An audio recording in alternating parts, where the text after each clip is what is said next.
All right. All right. So let's do this again. All right. When we originally envisioned this book, we planned for each of our fathers to have his own chapter to tell his own story in his own words. By the time we got around to writing it, however, my father wasn't able to tell his own story. Two unforgiving diseases, Alzheimer's and Parkinson's, have overtaken him, stealing his ability to communicate. So it became obvious that the next best plan would be for me to research my father's life. I knew from the outset that it would be a journey for me, but I never could have predicted how what I've learned would shake up my world by illuminating a passionate side I never saw of my silent pop. Now I know that my father was a puzzling man who could cry out of affection and companionship and at the same time withhold those same precious things from his children. I've learned that his explosive relationship with my mom caused him to deliberately divert his emotions elsewhere to another woman, starting when I was a small child. So I am sobered immeasurably by the knowledge that his other woman, now my stepmother, worked behind the scenes during my parents' fiery marriage to save our lives from being shattered by a gunshot.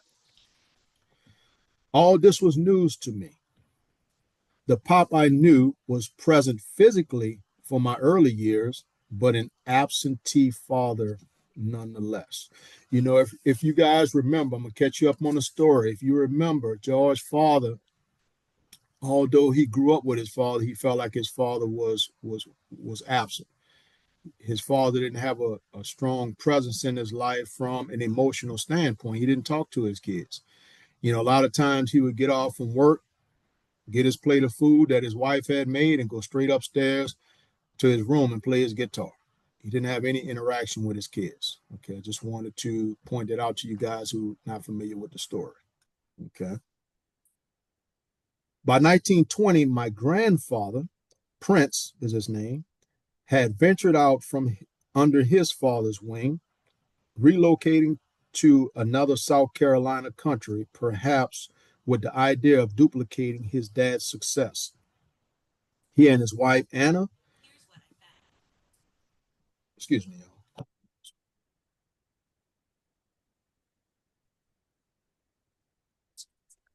by the, by the 1920s, my grandfather, Prince, had ventured out from under his father's wing, relocating to another South Carolina county, perhaps with the idea of duplicating his dad's success. He and his wife Anna did well for themselves, establishing a tobacco farm in Hemingway, a piece of property that remains in my family to this day. This is where my father, Kenneth Davis, was born on December 12, 1926. He was the baby of the family, the last of 8 children. Okay, so his daddy was the baby of 8 children. He was the youngest. Okay. Pop's mom was a brown skinned woman with a slight build and a sparkling personality. She lived to be almost 100, and I got a chance to meet her during my first summer trip down south when I was 5. I was too young during this visit to have any memories of her. My grandmother was a loyal churchgoer and never spent a day in the hospital.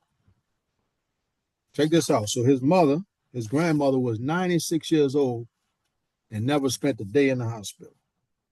Boy, that's a miracle in itself. Mm.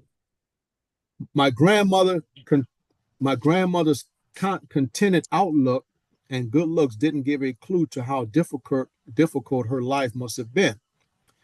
My grandfather died in 1935 when he was about 53, leaving her widowed with 6 children. My father wasn't even 10 years old at the time. It's a theme that echoes eerily through George's and Remek's story and mine. Not a single one of our fathers got the chance as a boy to bond with his own biological father. So what he's saying right now is that, excuse me, none of his friends, the other two doctors, including himself, they didn't grow up with their biological father having a strong presence in their lives from an emotional standpoint. Because Sam grew up with his father, but it was like he didn't grow up with his father because his father wasn't emotionally connected to him. Now, George, on the other hand, his father, he didn't have a connection with his father because him and his father lived in two different areas. Okay, they lived miles from each other, so he never had a close relationship with his father. Just kept catching you guys up on the story. Okay. My dad, being the baby of the family, soon had everyone in his close-knit family looking out for him since his widowed mom now had the responsibility of managing the farm by herself.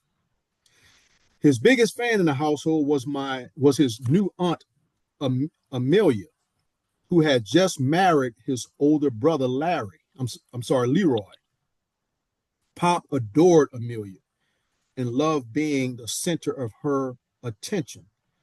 A story that Aunt Amelia, now 95 and remarkably lucid, loves to tell. Take me with you, he cried out whenever he saw Leroy and Amelia getting in the car to go shopping or visiting. He especially loved going to Amelia's mother's house and often begged to be taken there to spend the night. Now, this is his father. Okay, this is his father talking about how he loved to be with Amelia. That was his older brother's wife. Okay, just so you guys understand the characters. Amelia is his older brother's wife, and he's telling the story how his father felt about Amelia. Okay. No, you're too little, his big brother would say, giving little Kenneth the brush off so he could spend time alone with his bride. But Amelia was a pushover for Kenneth's whining, and in time she taught him to climb into the car and hide before the couple left. When we get away, when we'll get down the road, Kenneth would stand up, she remembered with a laugh. My husband would say, oh, well, there's no use in turning around now. Aunt Amelia said that my father eventually adopted his big brother Leroy as his father figure. So Kenneth, he looked up to his older brother as his father figure. Okay, just to give you guys a little context. Okay, all during his life, he had all during his life, if he had anything he wanted to talk over with his father, he would call my husband. She said, talking about Amelia. Even after he got married, he called my husband to talk about important things. Pop is a self-taught musician, and Aunt Amelia remembers that his interest in the guitar began in high school when he and a group of teen friends started a band. Okay. In the 1940s, they performed throughout the community, going into private homes to play and sing. He loved gentle gospel songs and popular music. So much that sometimes he would cry from the sheer joy of singing. In 1945, near the end of World War II, he was inducted into the Army. He was proud to serve his country. All right, you guys bear with me. The story is going to get real good. Right now, I'm just setting the stage, but the story is going to get real good. Just hold tight with me for a second. Okay. My father, a private first class, served until July 1947 when he returned home to South Carolina at age 21 with an honorable discharge. When he came back to the family farm, his mother fixed a feast to welcome home the returning soldiers. Back in the bosom of the family he had missed, my dad resumed his old social life. And like many black soldiers, he had to readjust to the rigid rules of the segregated South after experiencing more freedom overseas. Okay, I've shared in the past that we're going to talk about the history of our culture. And this is important because in his story, they're saying that his father was in the war, okay, World War II. He experienced more freedom in other countries than he did when he got back home in the United States. That's important for our kids to know because that's the reason why a lot of our struggles is going on today because of what our ancestors experienced. So he came home from the war back to America only to be treated worse than he did when he was in other countries. Just want to point that out to you guys. One day in 1946, he put on his carefully pressed uniform to attend a carnival that had came to town. At the penny toss booth, a pretty little 15-year-old spied the handsome young man in uniform and spoke up about him. I wouldn't mind talking to him, Rutner Larson remarked to her cousin. I know him. That's my friend. I'm going to connect you up, my cousin replied. My cousin made the introduction. The cousin made the introduction, and shortly after that, Kenneth Davis came calling at the home of Emery Larson, Rutner's father. Okay, so now they done got together. They got together at the carnival. That's how they met. Okay, he came back from the service, attended the carnival, and that's where he met Rutner Davis, who later became his wife. Okay, but notice Rutner Davis was hitting on him. That's something to point out as well. She thought he was attractive. Okay, this was a sensitive situation, one that Pop had to finesse. Listen at this. Rutner was only 15, yet she was the backbone of her father's household. Her mother had died when she was a little girl, and her father never remarried, so it fell to Rutner to handle all the wifely duties around the farm. Also, Kenneth was 7 years her senior. Now, why am I pointing that out? I'm pointing that out is because that's why she was so strong. Because she had to take on a lot of responsibility at the age of 15. And as we continue the story, we're going to learn that perhaps that's what caused the conflict in their marriage. Because she was such a tough woman, going back to the conversation we was talking about before the call, she may not have known how to be vulnerable. So she passed those invulnerabilities, that hardness, that callousness onto her family, and Sam couldn't put up with it. Kenneth couldn't put up with it.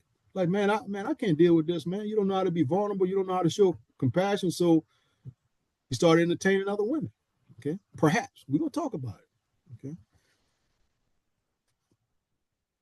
Okay, he courted her carefully, taking her into town on movie dates when he could coax his brother into letting him borrow the car. And when the car was off limits, he didn't hesitate to walk 5 miles between their farms just to talk to her. Boy, he loved Rutner. You're going to walk 5 miles, go see her. One Wednesday, when they were returning from the movies, he asked Rutner to marry him. Mom was startled and stammered. Well, I'll think about it. About a week later, Pop showed up to check on the status of his proposal. Have you thought about it? He inquired. Mom's indicated that she was leaning towards saying yes, but she didn't think her father would approve. The two of them cooked up a plan and executed it that weekend. As usual, Mom went into town that Saturday with her sister to do the shopping, and Pop met her there. Check this out. Quietly, they strolled away. Later that day, Pop drove her back to her father's farm and dropped her off. Here it is. For a year, they kept secret the fact that they had slipped away to Florence, South Carolina, and had gotten married. So during that time, they slipped away. They went and got married. Okay, just so you guys know. They still courted on weekends, and Rutner continued to care for her father. In time, her father grew fond of Kenneth, who volunteered his time doing chores around the Larson's farm and also helped out by driving moms into town to pick up items at the store. My pops, in turn, respected Mr. Larson and appreciated him for treating him like a member of the family. So his father-in-law treated him good. The two men's growing affection for each other certainly helped the situation a year later when Rutherner's bouts of morning sickness tipped her father off to the fact that she was pregnant with my brother Kenny. Okay, so Kenny was his older brother. Okay, so now his mom right now is pregnant with his older brother. Okay. Fearing his response, mom hastily told her father the truth. To her surprise, he didn't fuss. I can't do anything about it. You're married now, her father responded. With the secret unmasked, Kenneth and Rutherner finally could live under the same roof. With his father-in-law blessing, Pop moved into the Larson's household where Kenny and Rosaline both were born.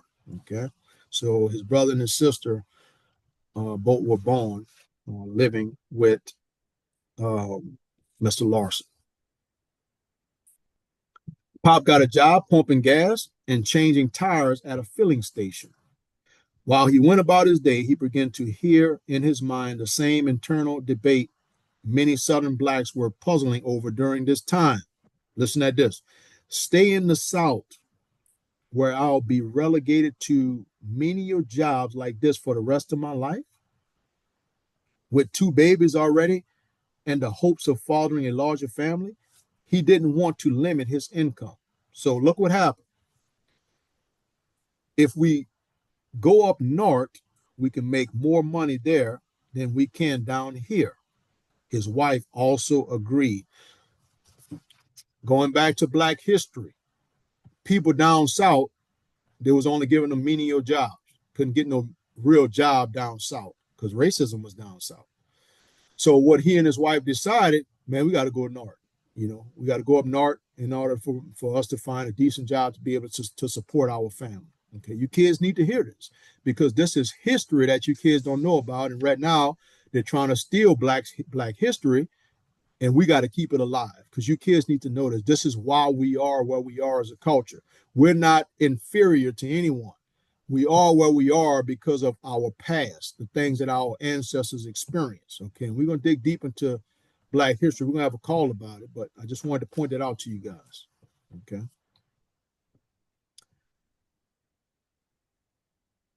Studying my family geography in order to write this chapter helped me to realize how boldly Pop acted when he decided to come north. He faced heavy pressure from aunts and uncles who didn't want him to leave. His South Carolina relatives, the center of his world, fretted about their baby leaving home. He was too young to go off, Aunt Amelia remembers thinking. And Rutherner is still a teenager. How would they manage with 2 toddlers? They're too young to be on their own in the big city, Amelia insisted. So nobody wanted them to leave. But, you know, obviously they left, but everybody was against it. But Pop didn't have one role model. His sister Persina had moved to New York a few years earlier. A single mom, she probably felt that New York was a place where she could start over and build a new life for herself. Her little brother Kenneth followed her lead cautiously. He came up north by himself in 1950 to stay at Persina's apartment and look for a job. He landed one at a New York store and started mailing money home to his family.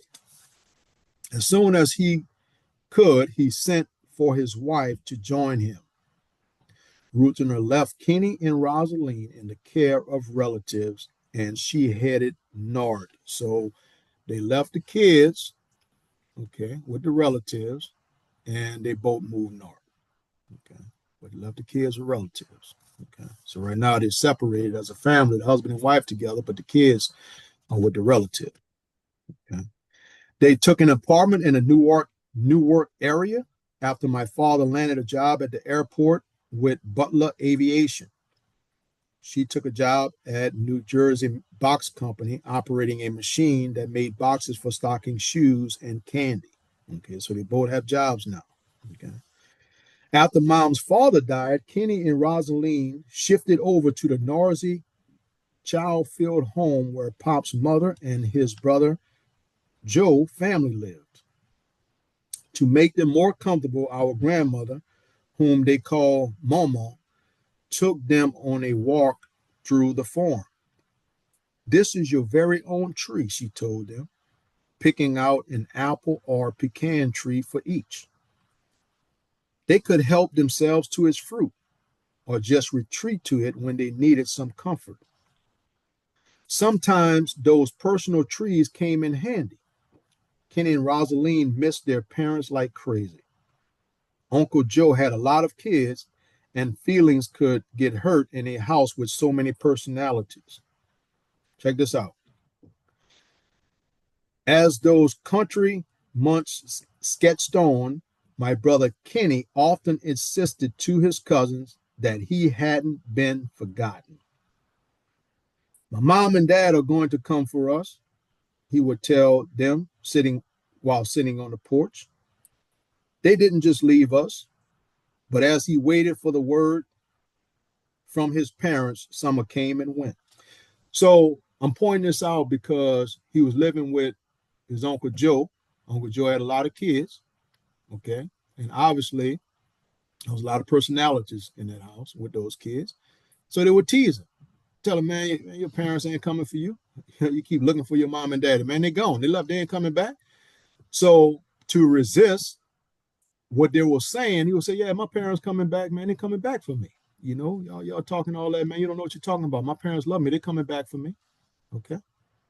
And that's what he said. He had to tell them, my mom and dad are coming for us. They didn't just leave us. That's the way he felt about his mother and his father. Okay. But check it out. Then one morning, when Kenny was about 7 years old, he woke up and felt his heart rejoicing without explanation. A little later, he looked down the country lane and could see a car in the distance. That's mom and dad, he confidently told his same age cousin Glenn. Kenny was correct. I told you they was coming. Then his parents stepped out of the car. I wish more than anything that I had been born in time to witness those first triumphant years when my family was reunited in Newark. They had to have been the best years of my parents' marriage.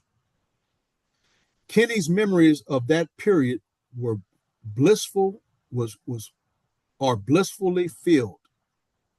He remembers family outings to the park and some Sunday evenings after church when moms and pop would embrace on the couch while he and Rosaline parked themselves in front of the TV watching Bonanza. Listen at this. Everything I'm getting ready to read right now is something for us to keep in our brain as we continue the story, because we're going to talk about this. Okay, listen at how Kenny describes his father. Okay, they have the same father, but listen how Kenny describes it. Okay, it's real important because how Kenny describes his father is night and day different from how Sam describes his father. Okay. He remembers going to Christmas parties at Pop's jobs where he'd have a chance to sit on Santa's lap. Christmases were great, he recalls. I got everything I wanted. After all, the presents were unwrapped. Mom and Pops would teasingly blame each other for spoiling their kids rotten. So Kenny was spoiled according to him. This is according to Kenny. Kenny saying, man, they spoiled me, man. I went to Christmas parties. You know, I had all kind of good memories of Pop. Okay, this is an older brother talking. Okay.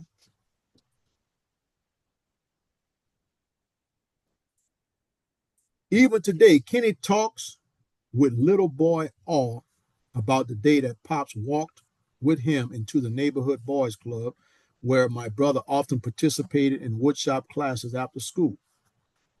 As the instructor showed Pops some of Kenny's woodworking projects, my brother would hear the other kids whispering, that's Kenny's fault, with envy. That was the proudest moments of my life, Kenny declared. He was a whole lot better than a lot of other dads that were out there. My parents welcomed 4 more children after they moved to Newark.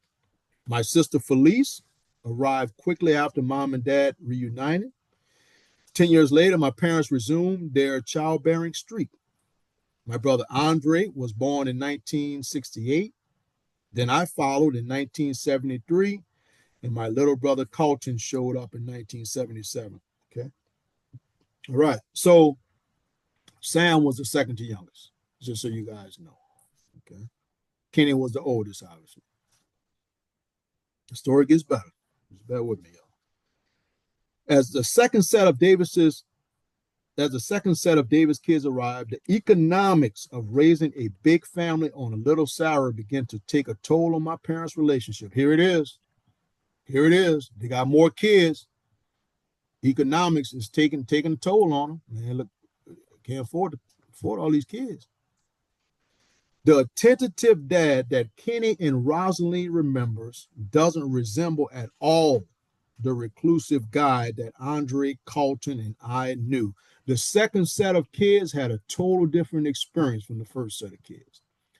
Kenny and Rosalind, man, all they had was great memories with their father, you know, going to Christmas parties, spending time together, watching TV.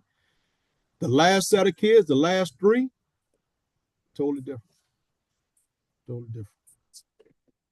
To me, listen at this. To me, he was the greatest father alive. He was my friend as well as my dad, Kenny told me. Sometimes I feel sorry for you guys because you missed out on the good stuff. Y'all weren't able to see the love that mom and dad had for each other. What happened to change my father's outlook? His dream must have been limitless when he took the job at Butler Aviation in the 1950s. He must have had the immense gratitude just to be hired, since it was essentially a guarantee that he wouldn't have to return to South Carolina. Pop worked at Butler for 35 years. I think one of Pop's main challenges was that the support structure he depended on in the South just didn't exist up north. Okay, listen to what he said. What he's saying is that when I moved up north, all of my structure was gone.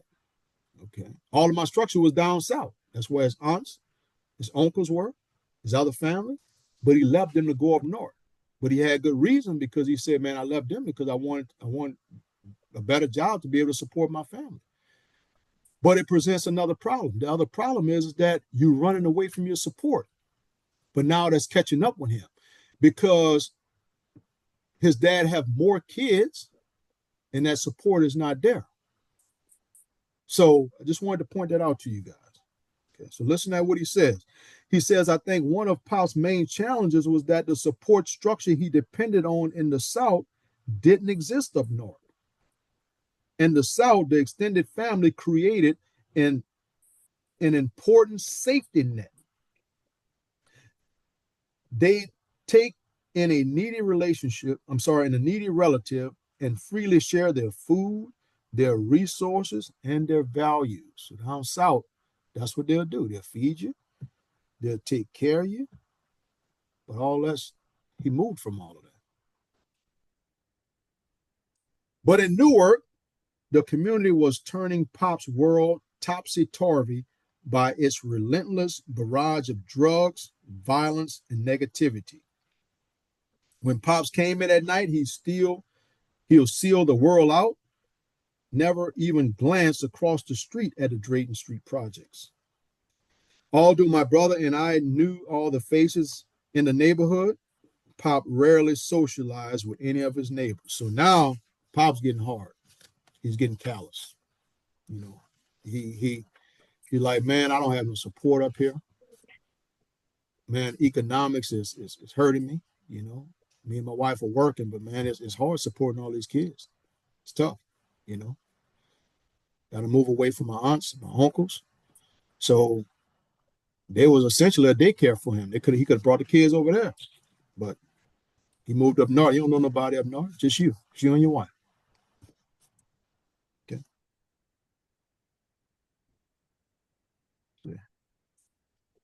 But every day, in a dozen of ways, my children were under fire. His children were under fire from unhealthy influences, and Pops couldn't possibly fight them all. He had worked hard to save enough money to buy our house in what was originally a stable area, but the neighborhood decayed around us. There was no safety net that could help him shield his kids from the violence and crime in our environment. In time, my fun loving, down to earth sister Felice, listen at this, whom I adored, got hooked on drugs and resorted to a lot of risky behavior. Now his sister is on drugs. She got sucked into the environment, okay, that they were in. They were in a lot of a drug area, infested area, an area that was surrounded with violence.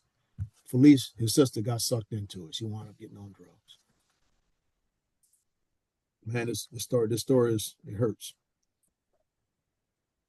Several times, Mom had to find the money to bail Felice out of jail. And my popular brother, Kenny, became a terror in his teens and 20s. Kenny, his older brother, the firstborn, he's falling off the rails now. Okay. So Kenny became a terror in his teens and 20s. Kenny drank heavily, acted abusively toward his girlfriend, and raised all kind of hell at home. During my college years, Kenny suffered a traumatic head injury in a fight, ending up with permanent brain damage. After the incident, Pop stayed at Kenny's side in the hospital and helped him through those angry months of rehabilitation when Kenny questioned why his life had turned out this way. Doctors told Kenny to prepare for a life in a wheelchair. This was one time when the motionless Pop I knew showed another face. He didn't flinch from the tough job of being there to help Kenny deal with the fact that he couldn't walk. He provided the shoulder that Kenny needed to cry on, and they forged a special bond during that time. Today, my brother has made peace with the events that robbed him of his independence and put him in a nursing home. His older brother's in a nursing home due to a fight. During that fight, he suffered brain damage, and now he's in a nursing home. When I interviewed him for this book, he had much to say. I want y'all to listen to what Kenny had to say, now in a nursing home with a brain injury. If through some miracle he could rewrite history, Kenny said he would toy with the idea of erasing our family's decision to migrate to the big city. I wish at times I had been brought up like Pops. I would have appreciated things more. I figured if I had left down south, if I wouldn't have left down south, I wouldn't be in this wheelchair right now. Is the point I want the kids to pick up. I didn't listen. I had to find out the hard way, he said. So he was a kid, didn't listen to his parents. Okay. Now he's in a nursing home with a brain injury, in a wheelchair, can't walk. Okay. So now he's regretting not listening to his parents. Okay. I want you kids to pick up on that. He remembers feeling forced by his peers to demonstrate his manhood through violence and drinking. It's the city life, Kenneth believes. When in Rome, you do as the Romans do. If I hadn't conformed, I would have perished. I wanted to be one of the boys. So he tried to fit in. And that's what caused him this brain injury. He wanted to fit in. He didn't want to be that person to say, nah, man, I ain't with that. That ain't how I was raised. So nah, y'all can do that, but I'm not interested in that. Okay. But because he was willing to be one of the boys, wound up getting into a fight, causing him to have a brain injury, and now he's in a wheelchair in the nursing home today. Okay. Retreating behind a closed door was Pop's method of coping. And without a doubt, it takes amazing coping skills to survive a poor neighborhood. Sometimes I think that middle class folks who frown on the behavior of poor people need to see for themselves what it's like.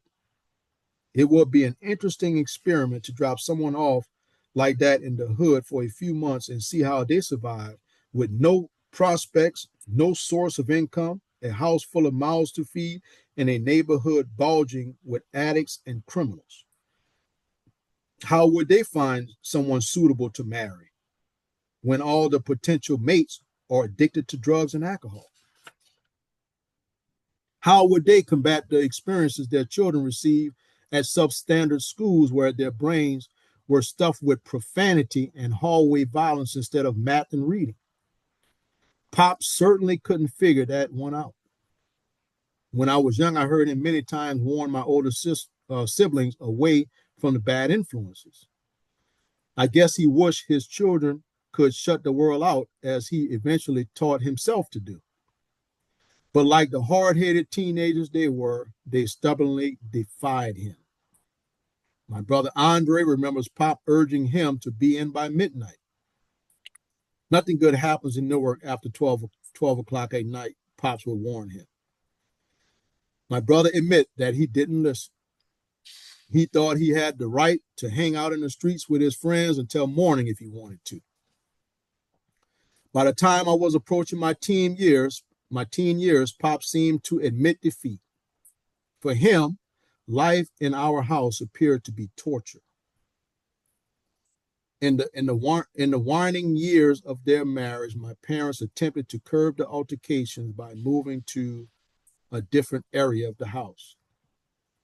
I long believed that the way they carved out their domains contributed to the way that Pop sequestered himself. He was the breadwinner, and the house was Mom's responsibility. The sharp division of duties ended up contributing to the emotional distance between the kids and Pop. When my dad was in his mother's territory, when my dad was in my mother's territory, he walled himself off. Music served as his emotional getaway. All right. Do anybody want to comment on anything that I've read thus far? I have, let me see, 1, 2, 3, 4, 5, like 6 more pages, and after that we're done. But real brief, Mac, if you want to share something, man, go right ahead. Love to hear. Amazing. This mirrors the conversation that we had last night when I talked about the working poor. Yeah. Um, and what I said right before we got off about the guilt of parenting. Yeah. Um, and so briefly, uh, I understand why they left their support system being their family in the South that could have served as babysitter to make sure the children didn't get off track. So they had to choose between staying in the South and maybe not having the quality of life that they wanted and to live under Jim Crow, which Jim Crow was a set of laws, young folk, that said that white folks and every other race of people, black, brown, could not do the same things, could not have the same things, could not marry, could not, couldn't drink from the same water fountain. It supported, Jim Crow supported white superiority. So he didn't want to live under that. So he left his support system and went to the North. When he got there, they started out doing well, both working, but as the family grew, and they didn't have that support system, babysitter, daycare. And even if they had it, they couldn't afford it long because the family grew. And so it's kind of like what we are guarding you guys against now, because with no supervision, you tend to get into things that you shouldn't. That's why we here now talking about absent fathers, and single mothers having to try to carry the load by themselves. Um, Nothing would destroy a family faster than family and finances. Family and finances would destroy a marriage so quick. Other people in your business, the married folks not getting along, as well as not having enough money to live and support the things that you should have to that's conducive to a healthy family.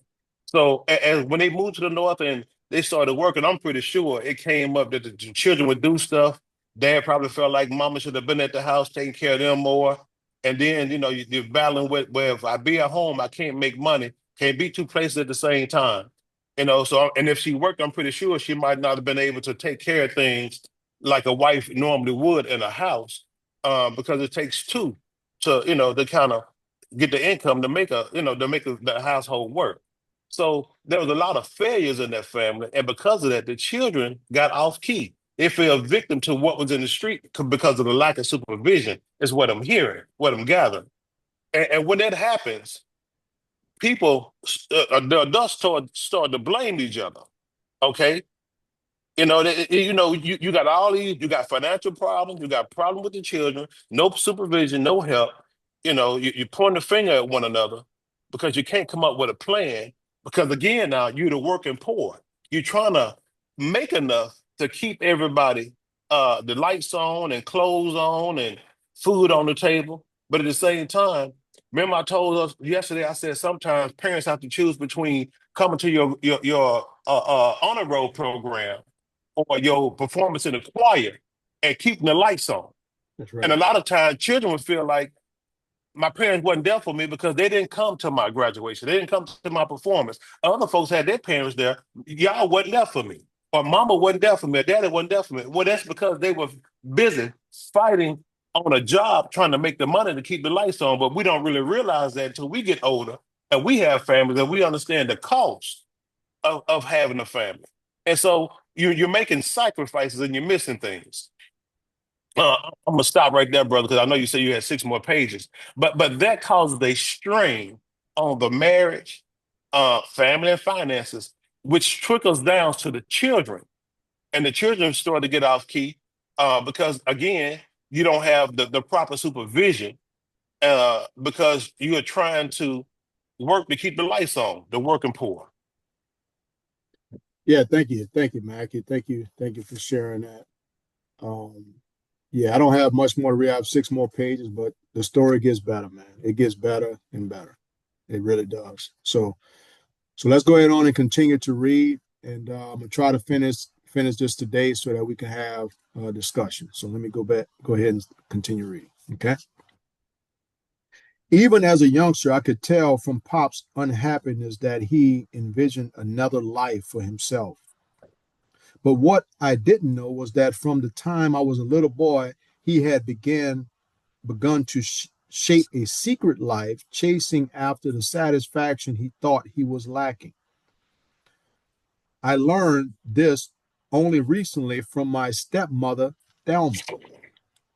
When I asked Thelma to help me construct Pop's biography, she filled in many of the details of Pop's life that I never knew.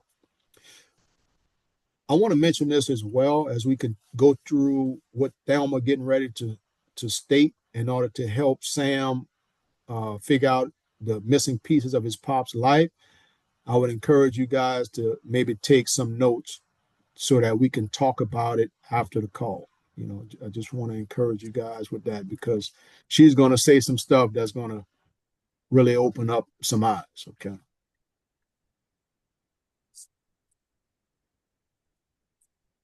I learned this only recently from my stepmother, Thelma. When I asked Thelma to help me construct Pop's biography, she filled in many of the details of Pop's life that I never knew. Pop met Thelma in the summer of 1977 when I was 4 and Colton was only a baby. They were introduced by a neighborhood of our by a neighbor of ours who asked Dad to give Thelma a ride back to her place in Queens. So that's how Thelma and uh, uh, Sam's father met. They met because she needed a ride. So a neighbor said, "Man, look, Thelma need a ride to Queens. Why don't you give her a ride?" Well, that ride turned into Thelma being Sam's stepmother. Okay, they wound up getting together. From the beginning of their relationship, Pop never hid the fact that he was a husband and father. But he and his wife were so incompatible that they lived in different parts of the house, he told Thelma, and his house was too chaotic for him to be happy. He asked for her phone number. Though unsure, she gave it to him. I'm not interested in the married man, Thelma told him at first. With what I'm going through right now, I am not interested in anyone. At that time, Thelma was helping her family cope with the ordeal because several years earlier, when her husband killed a 17-year-old boy, her, her oldest son's best friend, in the lobby of a Brooklyn housing project. So Thelma, her husband in jail right now because he killed a 17-year-old boy. Okay. So Thelma is telling George's father her story of what she's going through, and he's venting to her as well about what he's going through at home because his home is chaotic, right? Felice is on drugs now. The money funny. So these are two people that are engaging one another, talking about the issues that they're facing right now in their lives. Okay, I just wanted to kind of paint that picture. Let's see where I look.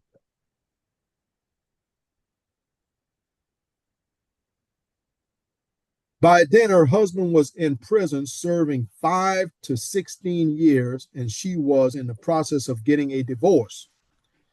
Thelma, who was 12 years younger than Pop, simply wanted to focus on healing herself and her family. But Pops put his mind on pursuing her, and for Thelma, it felt good to be treated with dignity and sweetness. Although they didn't see each other often, since they lived an hour apart, he never stopped calling and telling her how lonely he was for her. He had been praying for someone to come into his life, who would appreciate him for him, he told her. Okay.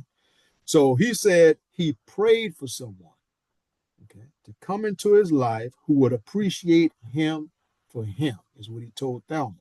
Now, why is he saying that? Because obviously he didn't feel appreciated at home, right? His family was chaotic. His wife, she a strong woman, so she yelling and screaming, getting on his nerve every day. He was like, man, my house is crazy. Man, I just prayed for someone to appreciate me for me. That's what he's saying here. As Pop began to open up and let his feelings out, Thelma began to let her guard down a bit. It's not your average man who prays to God for someone to come into his life, she told herself. She could sympathize with how he had struggled with marital problems, but hadn't yet left the relationship.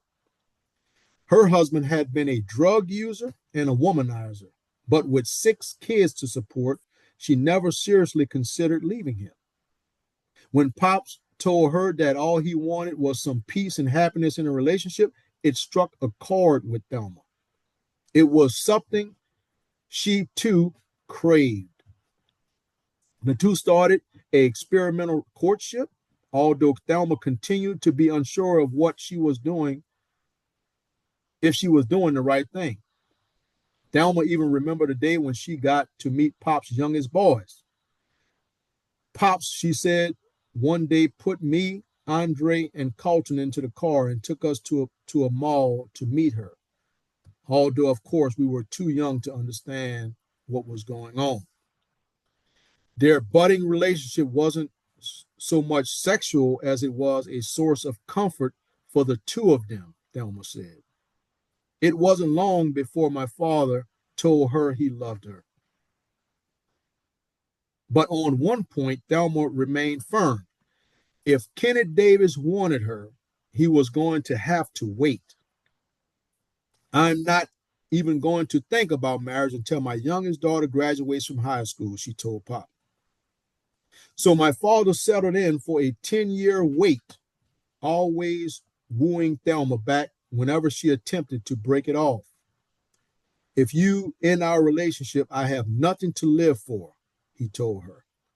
I love you, and I don't want to lose you.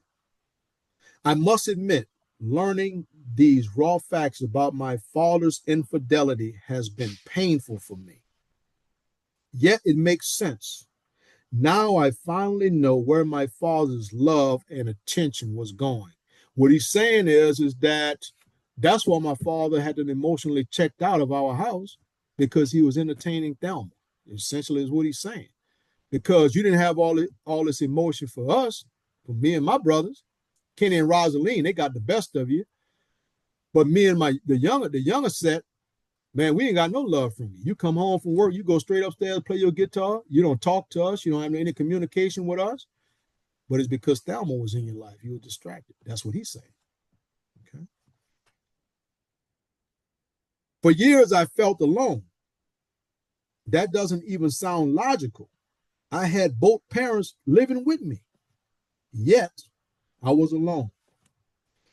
But my mom and dad were busy battling their issues and going through their challenges. I learned to stay quiet and not add any fuel to the fire.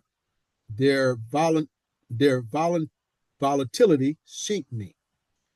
I would stay away from the house for hours when I was a boy simply because I didn't want to go home and say something that might cause a fight. I spent those years wishing for my ideal dad. I yearned for my parents to be in love. What child doesn't? As I grew older, I stopped fantasizing and realizing it wasn't going to happen. This is what Mackie said on yesterday. I blamed myself at first and thought it was a mistake that I had been born. Then I forced myself to move on and learn to depend on myself. Yet there was a piece of me that will always be missing. As I learned the story of my father and Thelma, a side of me is happy for Pop. Everyone needs happiness to sustain them, and obviously he wasn't getting the love he desired at home. Talking about his mother, okay? He needed it, and Thelma was there. I understand. Yet I wish my father had been there for us in the same way that he was there for Thelma. It baffles me that Pop put his needs ahead of ours, not recognizing that his kids had the same needs and desires that he did.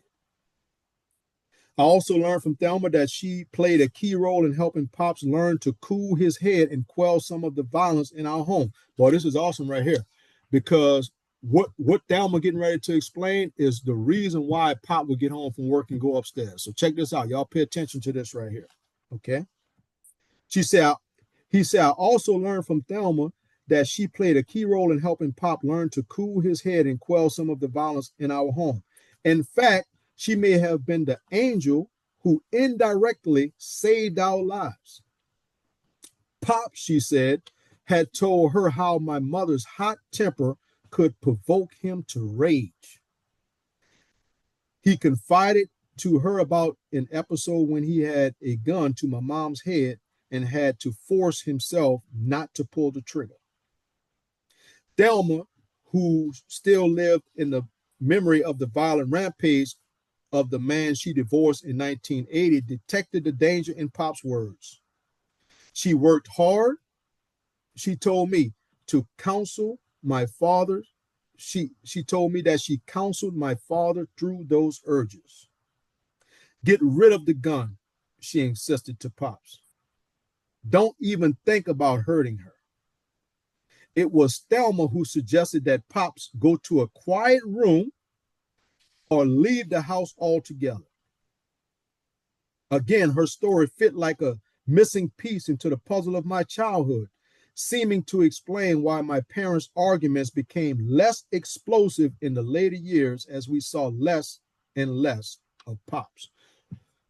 As they got older, the violence started to decrease because Pop would retreat to his room. Like, he didn't even engage with his wife. Like, man, look, you're making all this noise. You're very argumentative. You're problematic. When I get home from work, I'm going to just get my little food and I'm going to my room. Well, according to Thelma, who is now Sam's stepmom, that was her idea, to limit the violence and destruction that was going on in their house, because if it would have continued in Thelma's mind, he would have wound up taking his wife's life. So she said, look, before you get to that point, get rid of the gun. Get rid of the gun. And if it's that bad, look, just go to your room.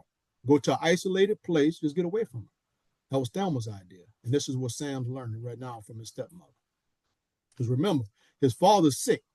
So the only way he can get his father's story, he had to talk to his stepmother, where his stepmother is filling him in right now. Pops finally moved into an apartment in 1985. 2 years later, Thelma moved in with him. She had kept her promise, waiting until her youngest daughter graduated from high school. A few months later, they had a small church wedding and a reception at the home of one of Thelma's relatives. I was 14 at the time and ambivalent about going to the wedding. Who wants to see their father get remarried? I didn't know what I wanted to say or do at the wedding where my father would be remarrying another woman or would be marrying another woman. But I got dressed and waited with my brothers for my Uncle Buddy to come get us. He never showed up. I never found out why. Years later, I would see the pictures of their wedding day. Thelma wore an off-white dress and headpiece. Pop looked happy in a black tuxedo. I remember seeing my older cousin Anthony in the pictures. As a kid, I wasn't privy to grown folks' business, but I know now from Thelma that she had traveled with Pops on several occasions to meet his family in South Carolina, even while my parents were married. Anthony, my father's nephew, one of many relatives who had known about their relationship for years, had cheered them on. It was Anthony who drove my dad to his wedding that day and stood at his side. This is long overdue, and I want you to have some happiness and peace in life, Anthony told my dad. In talking to some of my dad's relatives, I learned that they knew how tumultuous my parents' relationship was. Pop apparently had shared his side of the story regarding the turmoil going on inside our house.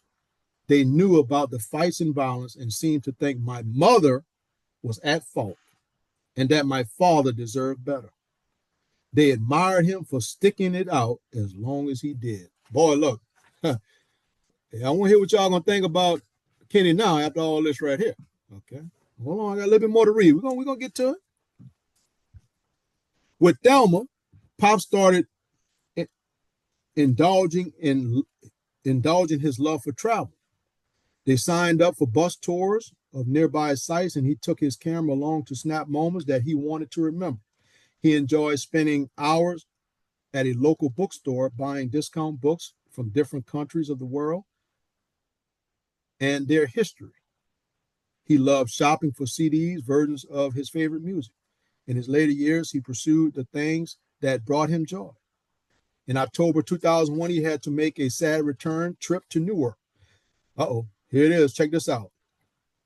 My sister Felice had died at age 43 of complications related to HIV. So Felice done died. Okay. That's why he had to go back to Newark, okay, to bury his sister. Andre and I handled the funeral arrangements, and I paid for the funeral. By then, I was a full-fledged physician. I had noticed earlier that Felice was showing some signs of HIV. Unable to kick her drug habit, Felice had gotten lost in the culture of drugs and contacted the disease through unprotected sex. It devastated me to be called to the hospital to identify my sister's body. So he had to identify Felice. Pop was at the wake, and he gave me the kind of half hug that I had grown used to. I don't remember him crying, but that would have been out of character for him. In earlier years, he had made it clear to Felice that he disapproved of her drug arrest, the way she begged for money, and how she disappeared from days at a time. I think he was silently broken that he had lost a child, like so many families had around us. But as usual, it went against his personal code to express his feelings to us.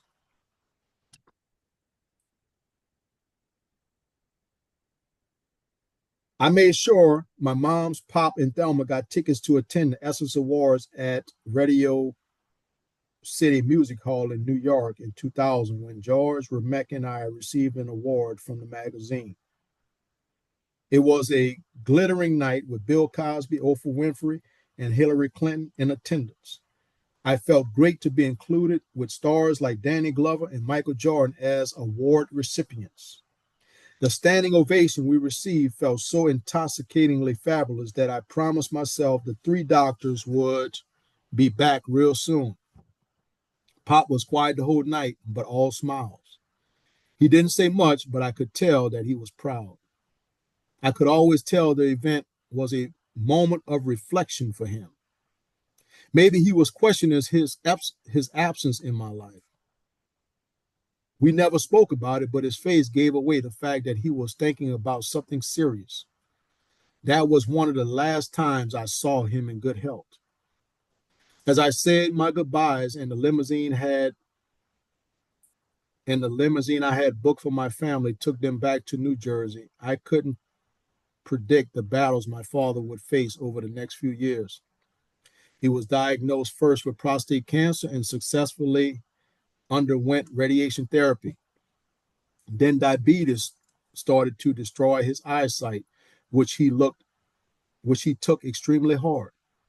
Slowly he found himself unable to read or play his guitar. But the cruelest diagnostic was yet to come. Pop now suffers with Parkinson and Alzheimer's, two diseases of the brain that led to dementia with loss of memory. Slowly, he has become detached and unable to process the details of his world. Pop fractured his hip in April 2005 and hasn't walked since. When I visited him in North Carolina in March 2006, I saw that Parkinson's and Alzheimer's had conspired to take away his awareness and ability to communicate. Earlier that month, Thelma had made the difficult decision to place him in a nursing home in Garden, North Carolina, just a few miles from the retirement nest they had shared. I've never held any resentment toward Thelma. She made my father happy. As I watched her care unselfishly for Pop, I've grown to admire her even more. She stays in touch with me and keeps me abreast of my father's health. You've got to take care of your people when they're in a place like this, Thelma said. She has made sure his room is neat and color coordinated with blue and white. I visited him not long after he moved to the nursing home and was surprised to see how painfully thin and frail he looked. Even before I arrived, he had pretty much given up on the idea of Even before I arrived, I had pretty much given up on the idea of posing any questions for this book to him, knowing his physical state. His grunt, his gaunt, weakened appearance let me know that my hunch was right. But Pop surprised everybody by talking a little. Do you remember the 2000 Essence Award? We asked. I was on cloud nine, Pop responded. Do you remember about your mother, Anna? She would whoop me, he said. To break through the haze of Alzheimer's, we brought pictures and music in hopes that Pop would respond to them. He seemed to enjoy listening to a CD with some of his favorites, Duke Ellington, Benny Goodman, Louis Armstrong. He was most enthralled to see an old public photograph of himself and the Holy Righteous Gospel Singers. He gazed at it for a long time and murmured to himself, lost in his own world. It was an oddly familiar feeling for me to be back on the outside, on the other side of the door. But music, once his escape, is now Pop's doorway back to lucidity. He talks in fuller sentences when he's discussing music. The gospel picture seemed to open up a speed train of clear thought for him. So I just want to paint this picture real quick. So right now he has Alzheimer's and dementia. So what they're trying to do is see how much he remembers and not remembers. So they're showing him things that he's passionate about. So some things he responds to, some things he don't. Right now he's trying to get some information from his father to write this book. But his father has a disease, an incurable disease. So he's trying to show him pictures to help him remember some of the things that he really enjoyed in his past. Okay, so that's what's going on here. I'm almost done. I have 1, 2, 3 more pages to read. Okay. But as the hour Drew later, Pop began pulling away. It's what typically happens in the evening, Thelma said. I watched as he fiddled constantly with his hands, buttoning and unbuttoning his shirt, becoming increasingly disorientated.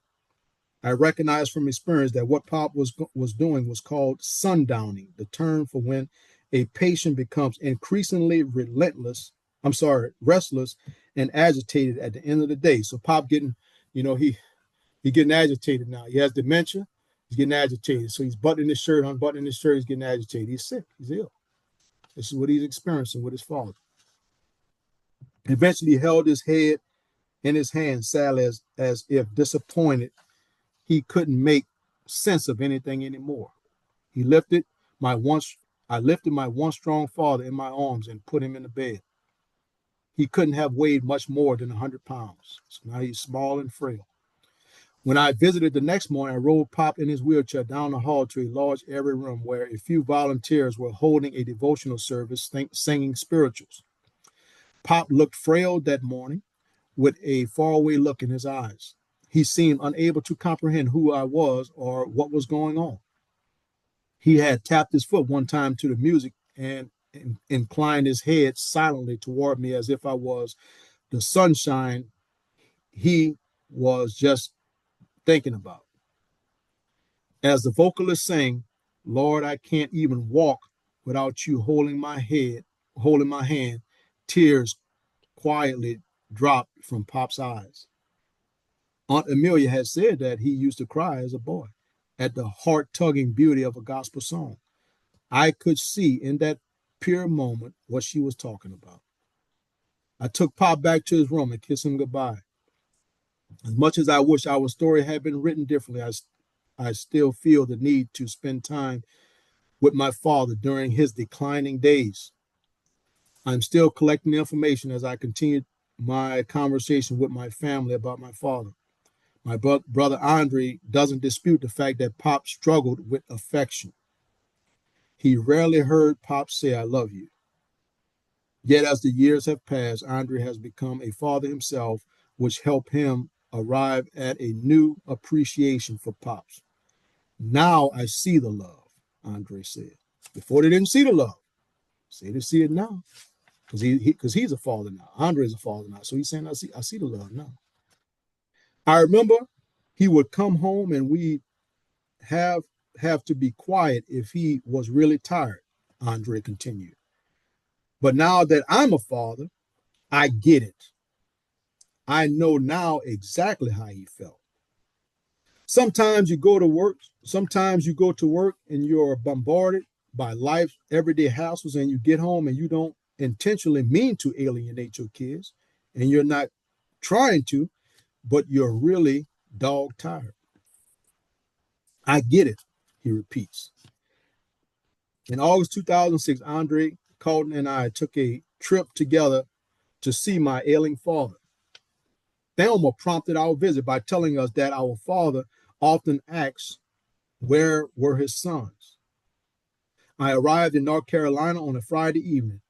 Andre and Colton had taken the morning flight from Newark to Reeland and already were at Thelma and Pop's house. When I landed, I called Andre to let him know that I had made it in. He told me that they were at my father's house and had brought Pop from the nursing home to spend time there. So they went got him from the nursing home and brought him to the house because all of his sons was coming by. Okay, I'm getting ready to wrap the story up. So this is the picture. They went got him from the nursing home and brought him to the house because all his sons are flying in to come and see him. Okay, this is what's going on right now. Okay, y'all pay attention. When I landed, I called Andre to let him know that I had made it in. He told me that they were at my father's house and had brought Pops from the nursing home to spend some time there. It was a surprise. It was the first time my father had left the nursing home since being placed there after his hip fracture. I quickly gathered my bags and made my way to the house 15 miles away. The door was open, and through the screen door, I could see everyone laughing and talking in the living room. Any outsiders would have thought this was the perfect family. I opened the door and took in the scene. Sitting in the living room were Thelma and my brothers. My stepsister Clarice, that's Thelma's daughter, okay? Andre's 12-year-old daughter, Angela, and Andre's fiance, Mikaba. Mikba. And then there was my father sitting in his recliner, looking more peaceful and at ease than the last time I saw him 5 months before. The scent of a good meal was in the air. They stirred up some they they had stirred up some black beans, rice, and fish. I was starving and sent my niece on the mission of preparing a plate for me. I ran around the room, giving everyone a hug. Finally, I found myself in front of my father. I reached down and embraced him. He was sleeping, but quickly woke up. Looking at me, he began to smile. You got your boys here, Thelma told him happily. He replied with an affirmation. Yeah, my boys. I sat down next to him and we all talked for hours, trying the best to draw in Pops when we could. As the night came to a close, we had to take my father back to the nursing home. This part here that's coming up is sad. It almost brought me to tears. Given his condition and the need for round-the-clock care, it was impossible to keep him home for the night. As we moved him from his chair to the car, he let us know with all his might that he disapproved of leaving. Looking up with all the energy he could muster, he began to repeat the words, why, why, why? I took this to mean that he didn't want to go back, and he wondered why we were making him go. After all, it had been years since we had came together as a family. It felt so complete for us to gather in one place. This, I thought, is what we missed out on, that feeling of completeness, that wholeness where you know everything is okay because you have the most important thing within your reach, your family. Surrounded by my family, enriched by the newfound ancestors I had uncovered, I realized there was no sense in holding on to cancerous feelings. Pop's lack of involvement through the years had caused our family to disconnect, but there was nothing stopping his sons from changing that legacy. Thelma told us that through his haze and pain, Pops often asks, where are my boys? Wasn't that the exact response I had craved from him as a child when I wished my dad would reach for me when I walked through the door? More than ever, time together mattered, I thought. If it feels good to be together now, then is rehashing the past even worth it? Silently, I let go of my resentment and pain and let them float away.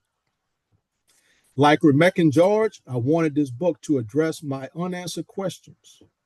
Yet I knew in my heart that my pops wouldn't be able to answer them. Even if he had been healthy and whole, I don't think he could have handled a heart-to-heart discussion about being a in-tune parent who was fully involved in his child's life. That wasn't the way his generation was raised, and I knew it. But if I've learned anything from my father's life, it's that he was a product of his environment, and yet he was determined to follow his dreams. I think that gives me permission to pursue my own dreams. That's the reason I have dared to share my story, in the hopes that it will lift today's fathers to a new awareness of how the simple gifts of their attention and affection affects a child for a lifetime.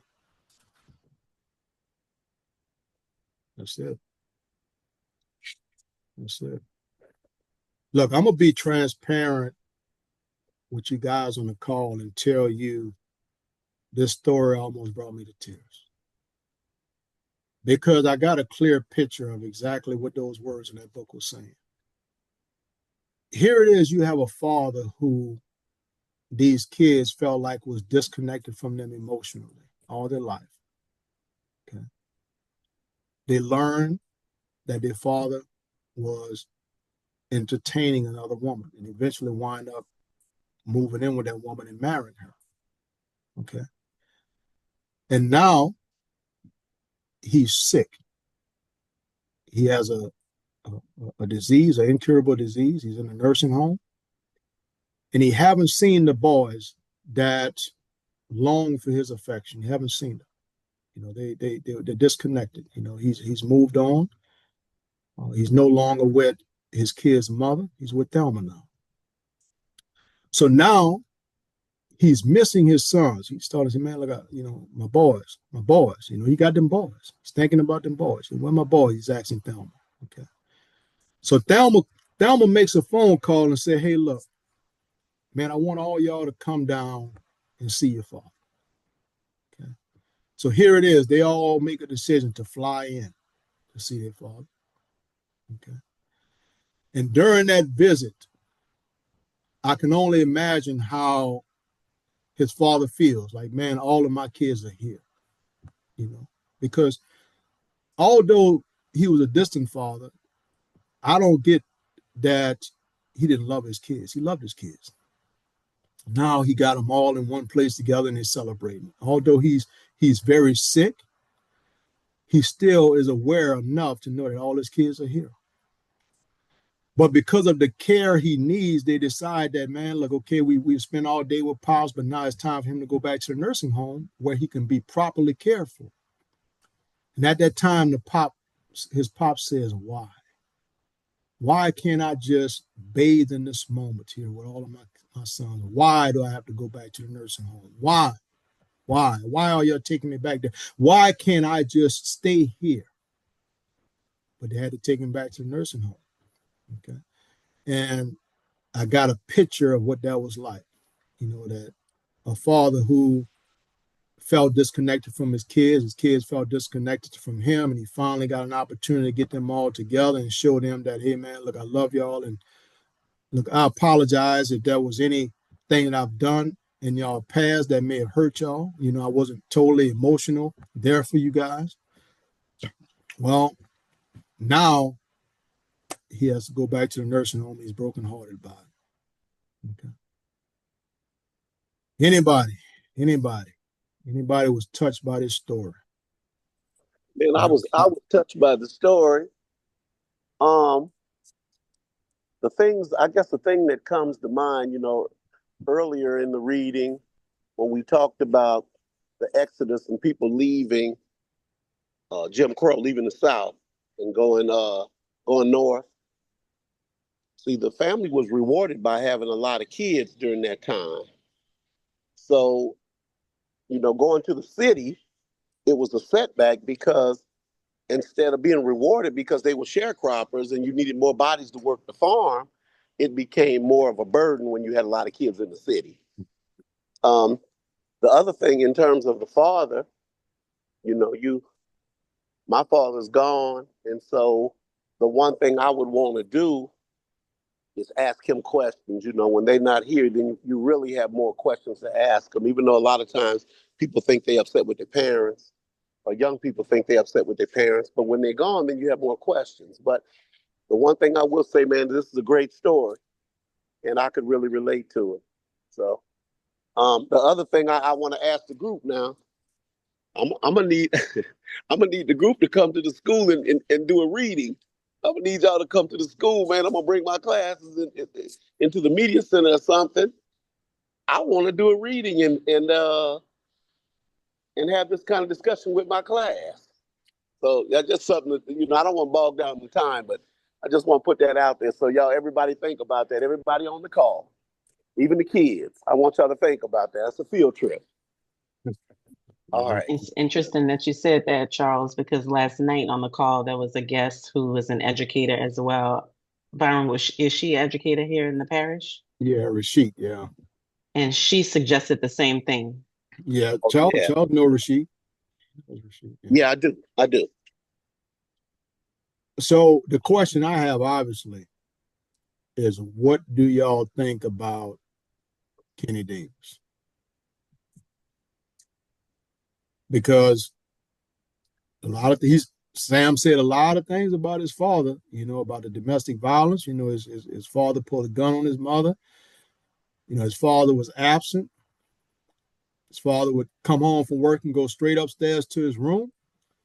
Well, now y'all heard his father's side of the story through Thelma and through some other things, what took place. So how do y'all feel now about Kenny Davis? Because now y'all have the other side of the story. So what do y'all feel now? Do y'all still feel that Kenny was a no good man who treated his wife bad? Like what do y'all think now? Hey, I one of think people. Hey, brother so. Byron. Before I speak, if understand the story correctly, and I'm sorry for the background noise, man, because my headset died. But Sam's father, he had five children in total, correct? Yeah, I believe it was five. Yeah, it was Okay, the two, Rosaline and Kenny, and then you had Andre, Carlton, and Sam. Five, yeah. right. Yeah. So when I'm just from the story, what really impacted me the most is just the idea, and I wish more men would speak on this because I know that there's men out here that have dealt with this, but it just seems like with two children, the household was manageable. Like it was very easy for them to. Oh, my camera. I'm sorry, y'all. It was very easy for them to manage the household, and then when you add more children to more mouths to feed, it's household. Whatever their foundation was, whatever their rules were, and all that stuff. A lot of things get out of whack where you just don't have the means to provide the same standard of living for everybody in the household that you were before.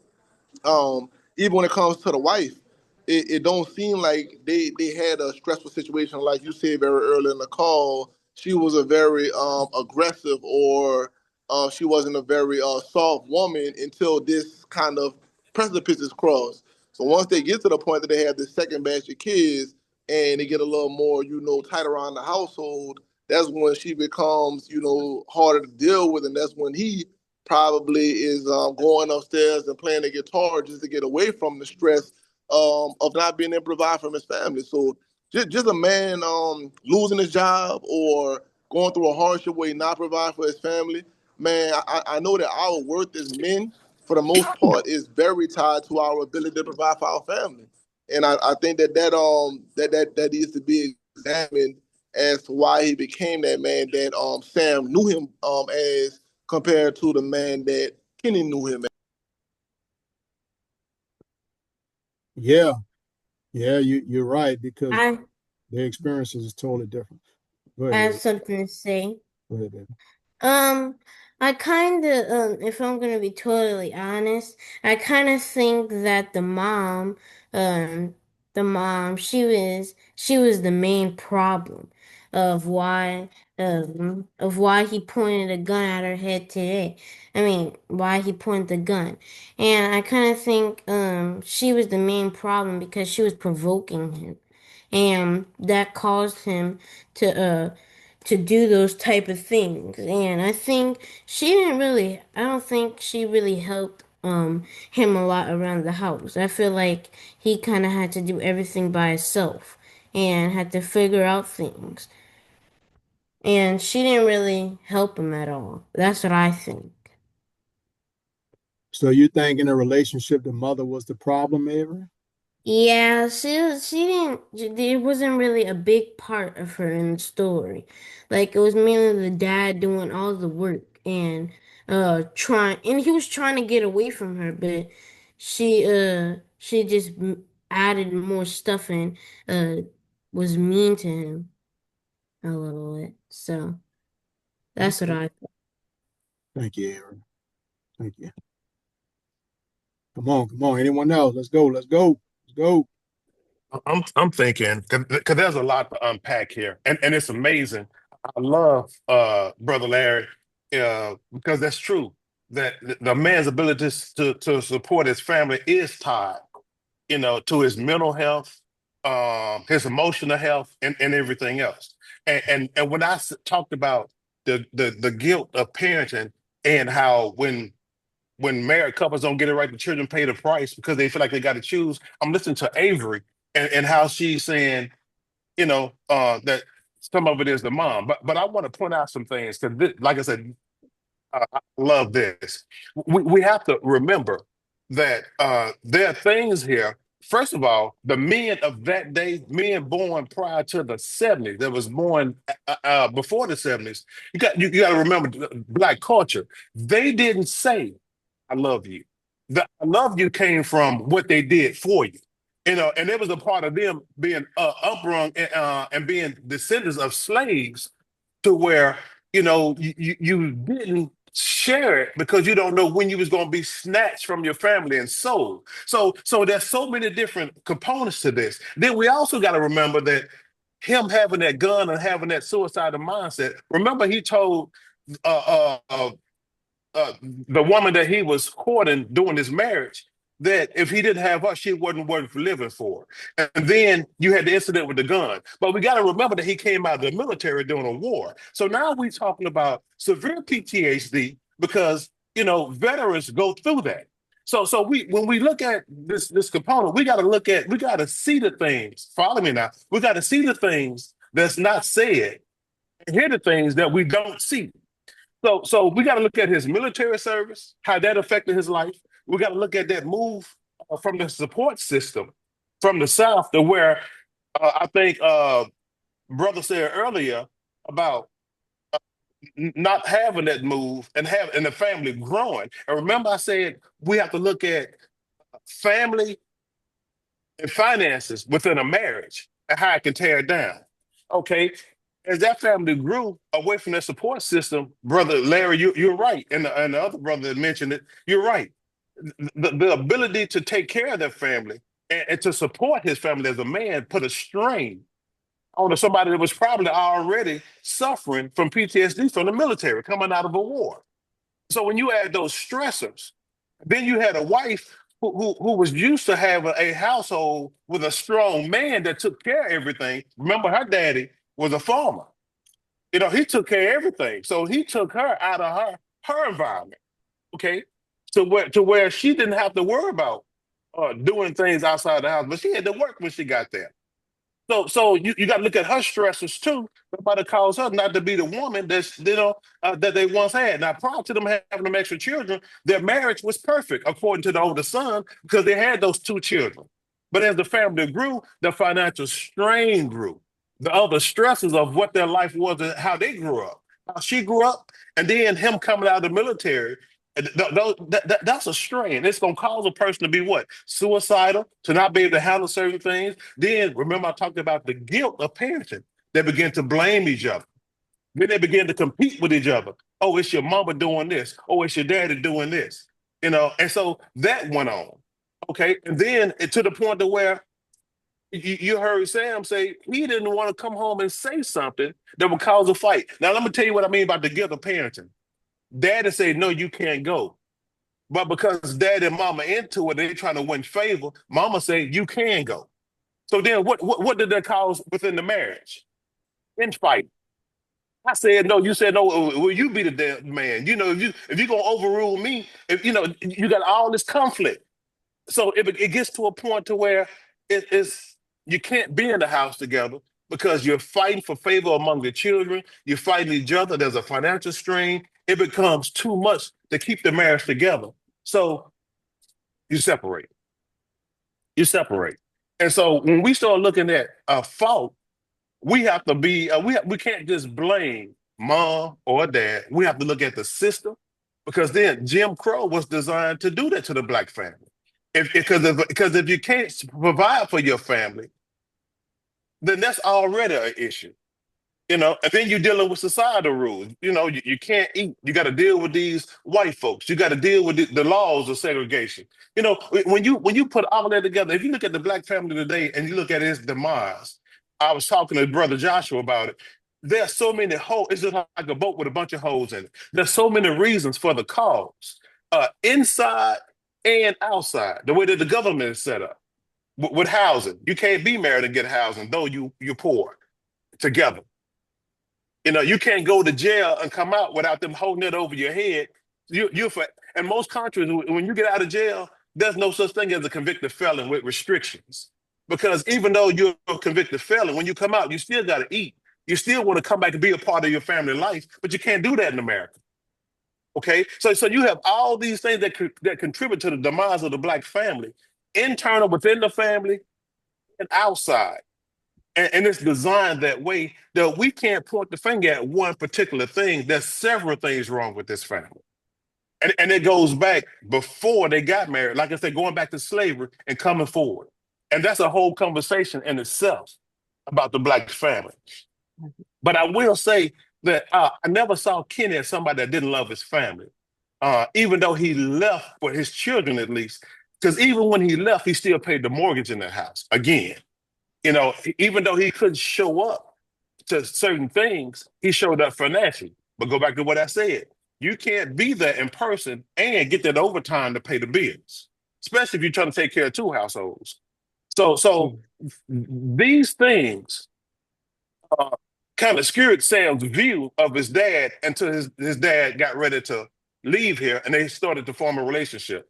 So the question I will leave everybody with, if you're hurting and you're going through something, you hadn't spoken to your family member, whether it's your father, your mother, your siblings, at the end of the day, when you're getting ready to leave this world, there was one question that he asked that stayed with me. Is it worth it? Is it worth it? Is it worth not talking about everything that happened? Did I have a full view of why my dad wasn't there in my life or my mom wasn't there in my life? What contributed to them not to be there? See, we don't get the whole story as children, but when we get older, if we seek, we'll find, and we'll find out that what we thought as children, when you get a real view of the world, wasn't what we thought it was. So we begin to ask ourselves, is it worth it? So we should go back and make amends to broken relationships, with our children, with our dads, with our moms. And that's what I got from this story. As you get older, again, when I was a child, I thought like a child. I acted like a child. But when I became a man, I had to put childish things away. Away. So we have to ask ourselves when we grow up and we get kids and we find out how hard this world is to navigate, especially if you got more than one, two, three children, supporting and the obstacles that's there because you're fighting. He was fighting his wife. He was fighting the crime in the neighborhood that influenced his daughter to get on drugs, the drug dealers. There are so many things that went to the demise of this family. It wasn't just the daddy leaving. Even if the daddy was there, that still would have been a battle because when he was there, he was telling Andre, come out the street, son. And they're not there. But Andre still was drawn toward the street. So, all that's not dad's fault, even though Sam saw it earlier, though it was. But those same challenges would have still been there. But the question becomes, and I'm through, is it worth it? Well, to your point, toward the end, Sam decided it wasn't worth it to hold that against his father, so he There you decided go. decided to let it go. Mm-hmm. Yeah, he felt like at that moment, his dad ill in body, he wasn't even 100 pounds, and see his daddy dying off. So why would I hold those things against him at this time? I don't know how long I'm gonna be with him. I don't know how long he's gonna be here. So I might as well enjoy this time with him while he's here. Can I share? I'm gonna Am share I- this, and I hadn't done this. I'm sorry, brother. No, you good, my man. I told y'all when I first met y'all that my dad left me at 12 over a woman's house because his wife said I couldn't stay with them, and my mom was mentally ill. And this is causing me to wonder that was my mom mentally ill? And some say that she was, even in her childhood, but it would come and go. But it manifests itself really after my mom and dad got married. And I think the stressors. And so she became full blown paranoid schizophrenic. And her and my dad divorced. I don't know if that was a factor because I never asked my dad.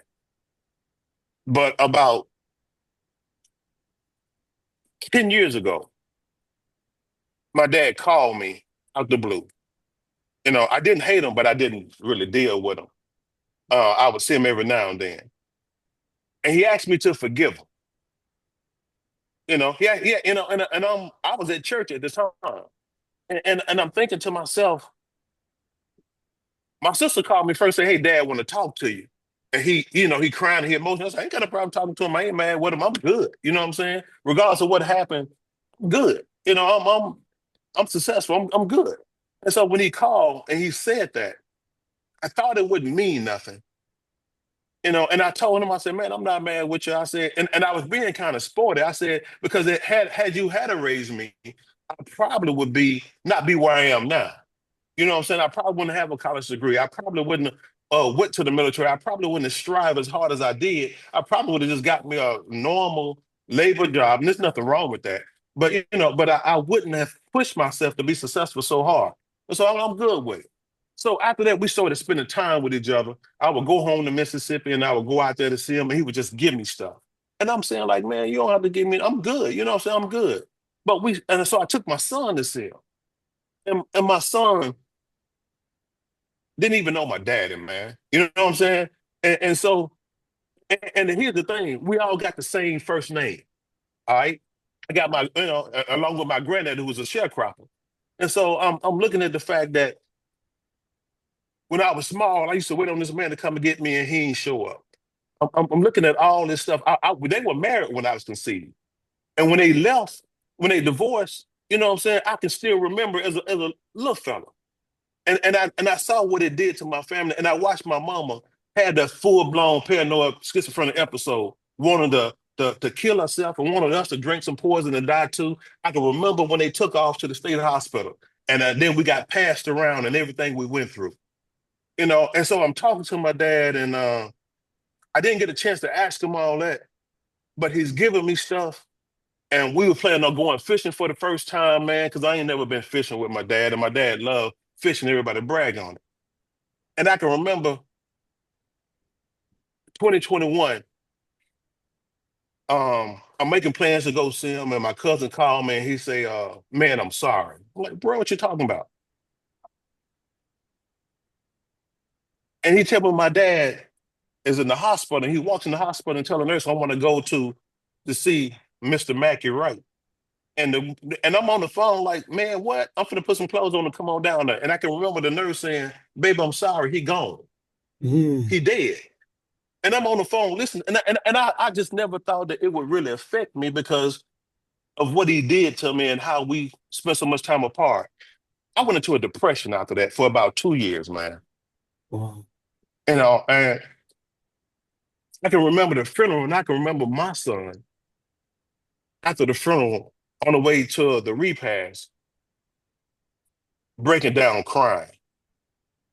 And it hurt me so bad because and I hadn't asked him to this date, but I think he was crying because he didn't get to know his granddaddy the way he wanted to. And he knew our story, and he had hope that we would bond. And I'm about to talk to my son because I hadn't said anything about it, but it hurt me more than I thought it would. And so when I'm listening to this story, man, all this coming back to me, and the time that I missed with my dad, not because I was mad, but because I just didn't think, it was important to go back. It is what I used to tell myself. But I ask myself now, is it worth it all that time I missed not going to talk to him and not seeing him because of what I thought he was? And it's not worth it, man. It's not worth it. I hate that I didn't start bonding with him earlier because those last 7 years, man, it was good. It was good. And I never thought about the fact of my mom mental illness, what that might have did to him. I just knew that he wasn't there. Again, I wasn't mad with him, but I brushed it off as nothing. And I know now that all of that was something. All of that was something. And I missed it because I didn't think it was important enough. I guess because I didn't want to get in my own emotions, or I didn't want to cause any chaos, or I was fine with my life, so I thought. But man, this story just brought all that back up. But it made me the social worker that I am today, though, man. It made me everything that happened to me pushed me to this point to where, again, I get it. I get it. Yeah, thank you. Thank you, Mac, for sharing that, man. I know that can be emotional, you going back to your childhood like that, thinking about your time with your father. Yeah. Anybody else? I want you guys to also pay attention to the chat, okay? Because they got some stuff going on in the chat. Okay. I'd So like to add to what Mac shared. You earlier you mentioned two words that caught my attention because it's something that I used as a standard um, when it came to relationships. And I know the whole purpose of this organization is to really provide hope, encourage, and give confidence to our youth. And the two words that you mentioned were family and finances. And a mentor of mine told me 20 years ago, um, when dating, it's important that you focus on the four F's.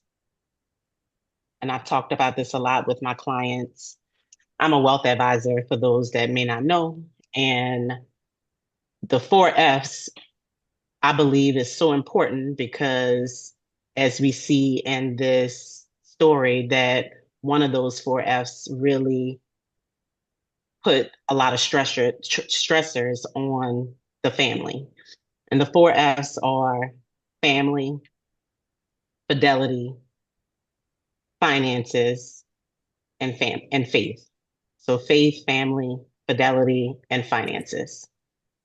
I believe that those four F's are really important for our children to focus on as they are, growing up and making decisions, especially making decisions as to who you're going to spend time with, spend your life with, because life is already so challenging that I believe that if you're not on the same page with those four F's, it just makes the relationship or the marriage that much more complicated. And we know that so many um, marriages and relationships end more over finances than they do infidelity, oftentimes. And I just wanted to highlight that for our children. Our kids, the kids on here are still so young, but if they can take anything away, is those four F's as you are growing up um, and pursuing a relationship with people. I think that you and that other person need to have the same definition when it comes to faith, family, fidelity, and finances. that's good. Yeah. Thank you, Anitra. Thank you. Anyone else? Anyone else want to share anything that they learned from the story? Any part of the story touch you? I thought it was a very emotional story toward the end. I really did. Almost shed a tear, really. I would love to hear from one of the kids. I feel like maybe all the rest of the people in the family are gonna uh get hooked up on the drugs and stuff, and then they all go to jail. Cause like it's already half of like the whole family that's already getting caught up. Cause the sister, her mom had to bail her out like a couple times, cause she kept going to jail and selling drugs. And then her brother, he got on drugs too. So I just think that they all of them might get hooked up, and then it might be the end. Maybe.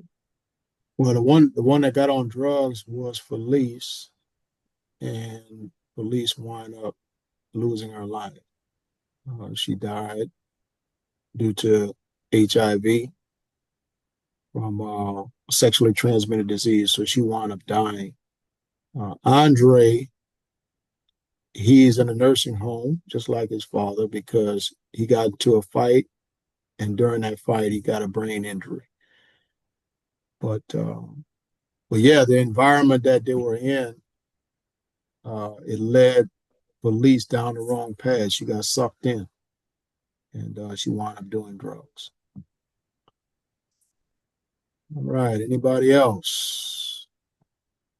Anybody else? I got something. Talk to me, Tom. So what the story what the story makes me think about and what it makes me feel is it kind of makes me feel like the father regrets what he did and how the family or forget or forgiving him and and the story had also taught me that things in life can always go a different way. It doesn't always have to go one way. Yeah. Yeah. Tyron, what do you feel about Kenny Davis, Sam's father? Like, what's your thought about him? Uh, what I think about him is that what happened to him wasn't really his fault.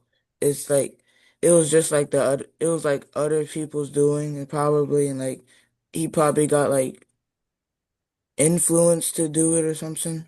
Like yeah. Okay.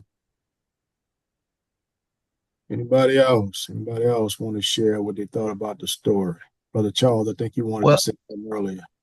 yeah. Well, I think that what we have to realize is no matter how good his stepmother treated him, there's always two sides to every story. So if you listen to one side of a story or you don't get the whole picture from the individuals, then it could kind of bring you into a situation where right now the father doesn't look like the villain. In my opinion, we all have decisions to make. So just like your son just said, it could go either way, but you get one chance and no do-over. So you get one chance to try to make that good decision when it approaches or when it comes about. So you make the best decision that you can. In my opinion, the father, even though the stepmother treated him nice and treated him well, I believe that the father should have been committed. And when I say committed, I'm talking about committed to the family, committed to the relationship. And the mother may have been a strong-minded individual. And so I think that still he had an obligation to stand with his family. And so, but I do think that we all human, we all will make mistakes. But I think that was more my take. What I took away, the takeaways for me were he should have stood with the family and the stepmother, even though she was a good person, even though she told a good story and she justified what he did. When he gave her a ride home, he didn't have to take that phone number. He didn't have to call her, So that's kind of my thing. But look, it was a great story. I really enjoyed it, and it was engaging. And I feel like you all feel. Brother Mac didn't say it almost brought him to tears, but I guarantee it did because it almost brought me to tears. I'm like, whoa, I mean, he got it out, and so because it touched us like that, it's because we can all relate to it. It's the universal theme in the Black community. So, man, it was great. So, look, I'm getting ready to get out of here, but look, I enjoyed it. Charles, it's interesting you bring up that this is something that happens in the Black community. It's interesting you bring that up because, in my view, this is another untold story about our history, you Mm-hmm. see, because this Yeah. ain't on the big screen, right? Ain't Yeah. nobody saying how this man had to leave down south to go up north to find work. And he grew his family, but he wasn't able to support them. Uh, when he was in the military, how he was treated overseas, it was better than he was treated when he came home. These are untold Yeah. stories, man. But this Mm-hmm. is nonetheless our history and what Black folks have dealt with. And people try to minimize our struggles. But this Mm-hmm. is why we are where we are as a culture. We're not inferior to any culture, man. We can stand on our own, but we've been through a whole lot as a Black community. We truly have. That's right. And going through a whole lot. Even right now, they trying to Yeah. look in the last 6 months, we probably been set back almost 100 years Yeah. in what's going on with the present administration. Yeah. So, it's a tough situation. Okay. Anybody else? Anybody else want to piggyback on maybe what Charles said. Charles said he I thanked. I Oh, have to go ahead. share something. Okay. Just bear with me, y'all. Um, some of the things that Mackie said kind of hit home with me and my experience as far as my dad. Growing up, um, like I rarely saw my dad. Um, I would pack up and my dad said he's coming to get me, and many times he didn't. You know, I'll be there waiting, and my mom, she said, "You're not coming. I don't know what you packed him for." Mm. Oh, mercy. Bear with me, bear with me. Well, take your time now. Take your time. Growing up, when I visit my uncles, my aunties, they'd always ask, "When the last time you see your dad?" And it always triggered me. Mm-hmm. As I got older, like I longed for that relationship. When I started dating, I didn't know what to look for in partners. And I felt like in my early years that love and that relationship that I didn't have with my dad, I seek for it in partners. You know, early on when I was in college. Now after college, um, I started when I got older and I was able to move around. I was around my dad a lot more because I would seek a relationship with him through sports. And still till this day, that's kind of how my relationship with my dad is. We play sports together. But I still till this day have not had that conversation with him as to why things were the way that it was when I was younger. I have six siblings, and out of all of my siblings, like my dad was there for each and every one of them except me. Um, when he showed up, it was to celebrate my daughter's graduating valedictorian in high school, or I'm graduating in college. But everything in between, it was he wasn't there. And still to this day, I have not had the strength to have that conversation with him. Mm-hmm. Your story sounds very, very similar to George's story because George's father was never there for the things that were in between either, but he was there for all of the highlights. And your story with your father sounds very, very similar to George. Mm. Yeah, I know this is an emotional time for you now. It's this story is very real. And a lot of people can relate to this because a lot of people grew up without having that close relationship with their father. And it just takes time. It takes time for us to heal so that we can get past those things, but it's certainly not easy. It's not easy. Brother Sherman, you want to comment on anything, man? You got anything you want to share? What's your I'm okay. Thank you. I'm okay.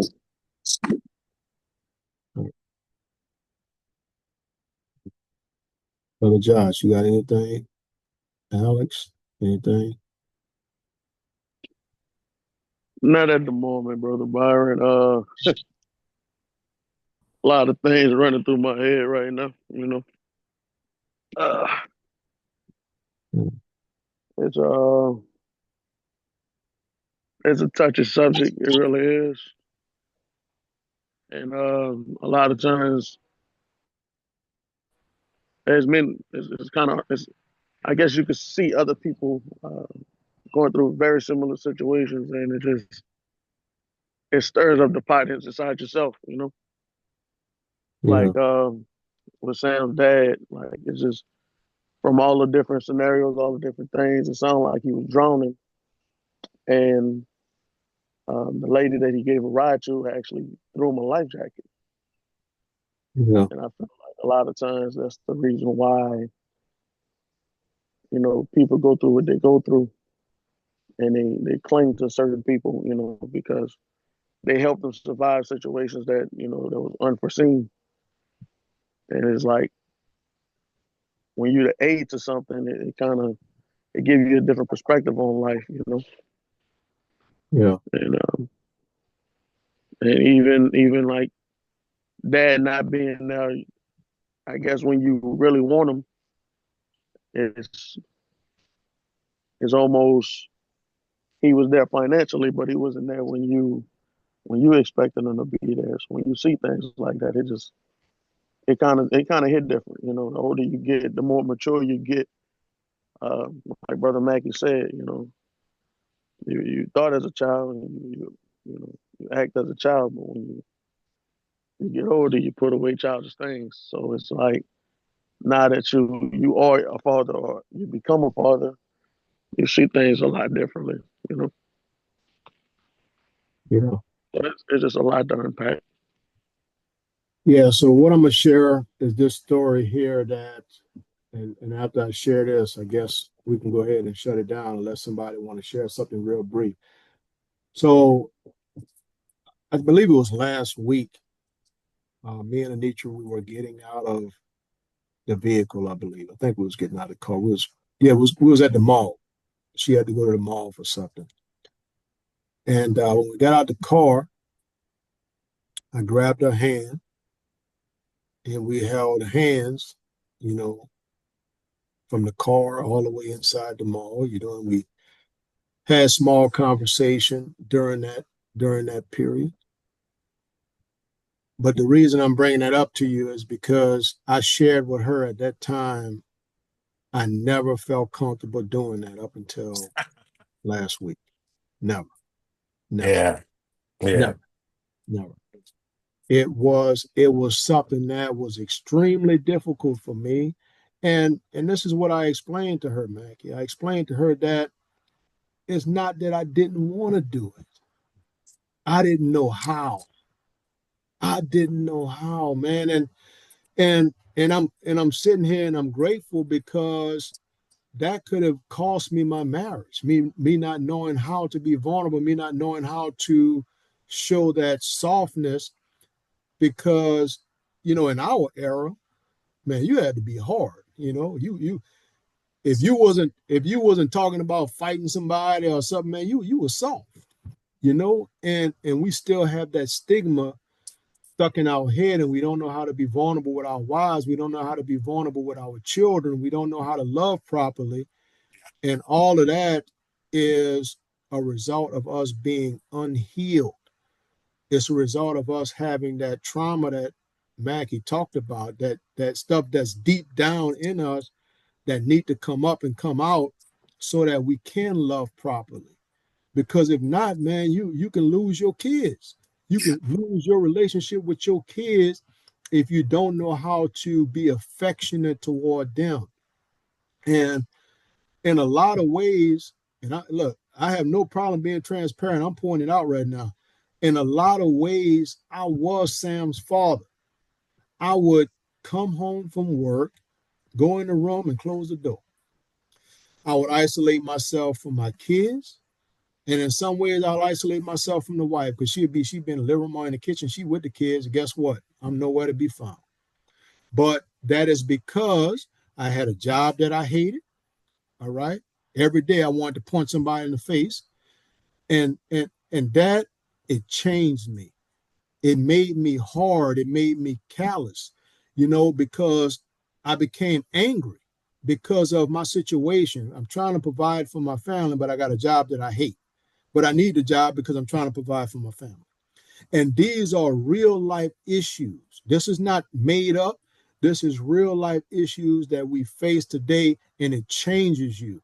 I was talking to a partner of mine the other day, and he's going through a difficult time because he lost his job, And I was telling him, I said, man, look, at one time, you used to laugh. Me and you used to joke. I said, you've lost that, man. And I said, you got to get back to it. I said, and I shared my story. What I'm telling y'all right now is what I told him. I said, you got to get back to your laughter, man.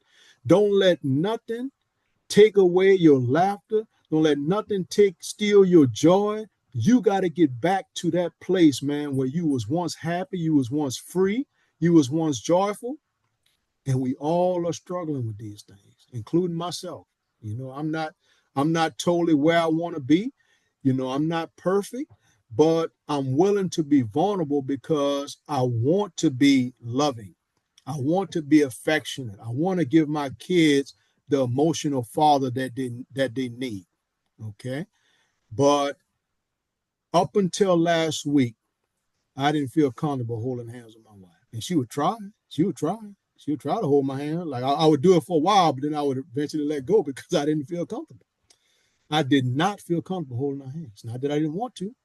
I couldn't. It wasn't in me. Just thought I'd share that with y'all. Brother, I want to thank you so much for sharing that. Um, and you're absolutely right. That's a real thing. And let me say this: two very important things. Um, First of all, wives and women hold men accountable for being present, especially within the household. But here's how you do that, and still uh, without emasculating that man. You know, uh, uh, ain't nothing more powerful. God gave women a gift that y'all can tame an angry lion just with your voice if you know how to approach a man. Wait till that night the way you're getting ready to have a little pillow talk, and it's just you and him. And this is how you hold him accountable. Baby, I don't know what's wrong, but I sense something is wrong. But this is what I'm gonna need you to do as my man, the head of his house, and our children's father. When you get home, take you a minute, to be brief, to release whatever you've been throughout the day, and then come in with us and be a part of the family.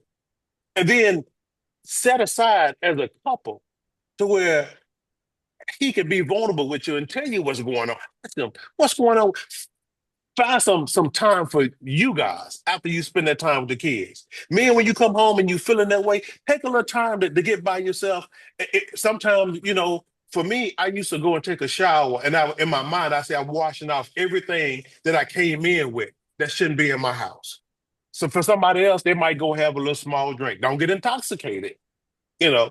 But whatever you got to do to brush off the day, to go and be because we all wear different hats, or I like to say masks.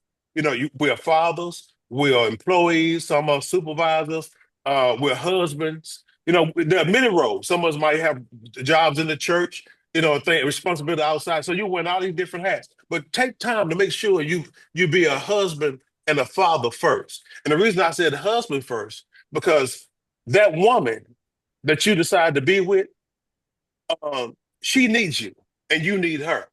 And if y'all don't get it right, there's no way you're gonna be able to help the children. It's like being on the flight. And the first thing that it tells you, in case of emergency, that the air mask gonna drop down. And before you help anybody else, what they tell you to do, put yours on first. Okay? So come home and get your shower, do whatever you gotta do to get yourself back, and then go be a husband, go be a father. Wives, hold them accountable. Give them some space to come to you and talk to you. And then make sure you ask your children, what's going on with your son? What's going on with your daughter? Because they'll tell you if you ask. And if you know them well enough, you'll know when something is off with them. The next thing I want to say, which is so important because I heard something and I don't want to be misconstrued. Women, when you get to a point in a marriage where a man puts a gun up to your head, or you feel like your life is on the line, you are no longer spiritually or in the otherwise obligated to stay there and lose your life. Okay? God gave us common sense. Now, if it can be worked out, then by all means, work out your marriage. But when it comes down to your safety, your mental health, and your very life, then you're going to have to make some decisions. I can't tell you what decision to make, but I'm just going to ask you to reevaluate the situation. Because in order to be a good mom or a good father, because domestic violence go both ways, you got to be present first. And you being deceased ain't gonna help anybody.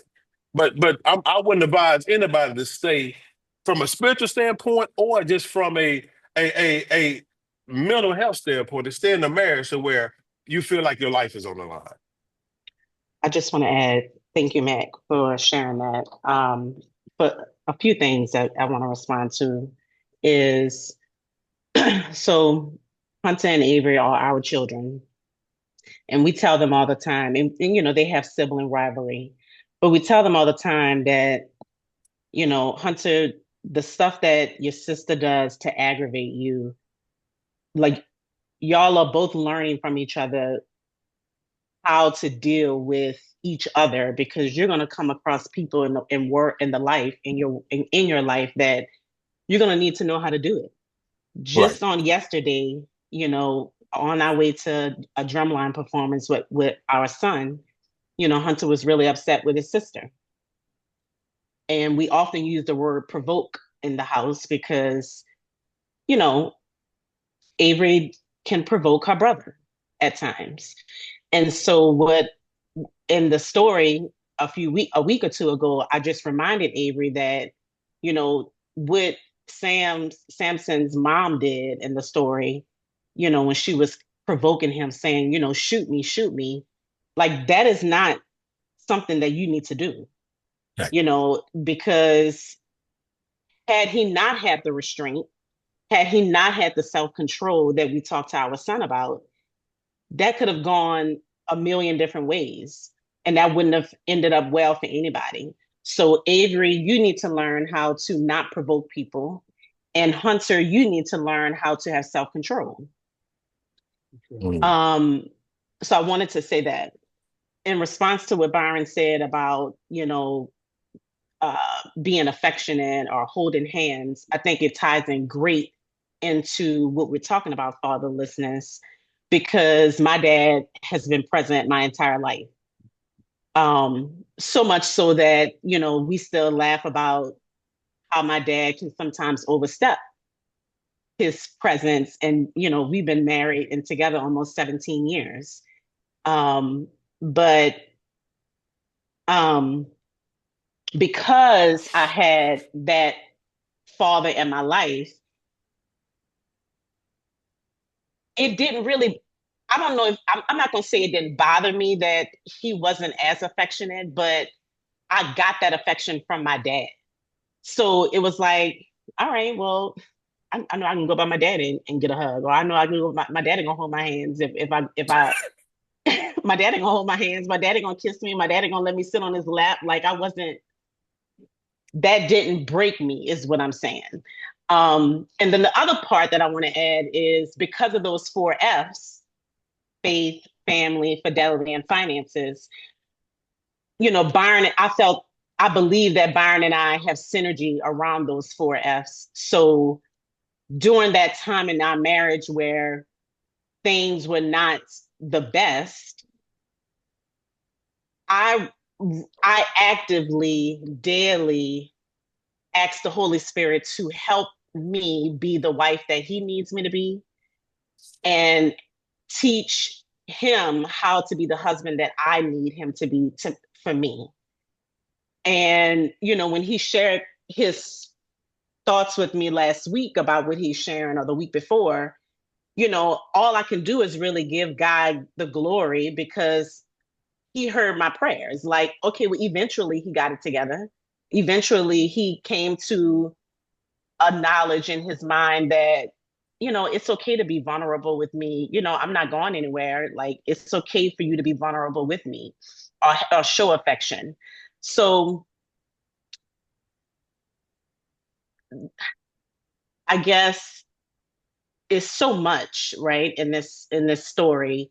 But I think it's even more important as individuals that we, I'm a believer in Christ, and I know that I don't know what I'm doing half the time as a wife or as a mom, as a friend, as a sister, as a daughter. And so I'm constantly yielding myself to, well, Holy Spirit, teach me, just show me what to do, show me what to say, when to say it, how to say it, because I don't know what I'm doing. And the center of everything out of those four F's, the most important is faith. Mhm. And so here's why. When the family is faltering and your finances is funny, and maybe there's a thought or an act of infidelity, the only thing that's going to hold your family together, hold any family together, is faith. Mhm. As a man and once a young man, the only reason that I'm still here and still thriving, the innocence is still here, is faith. So I tell my daughter all the time, when man falls short, God always fill in the gap. Mhm. Okay, that's in fathers being without a father. That's in um, giving each other grace to learn how to be a better husband, better wife. That's in learning how to date, learning how to forgive. That's in having that role as a mother, wearing many hats as a single mother or a single father.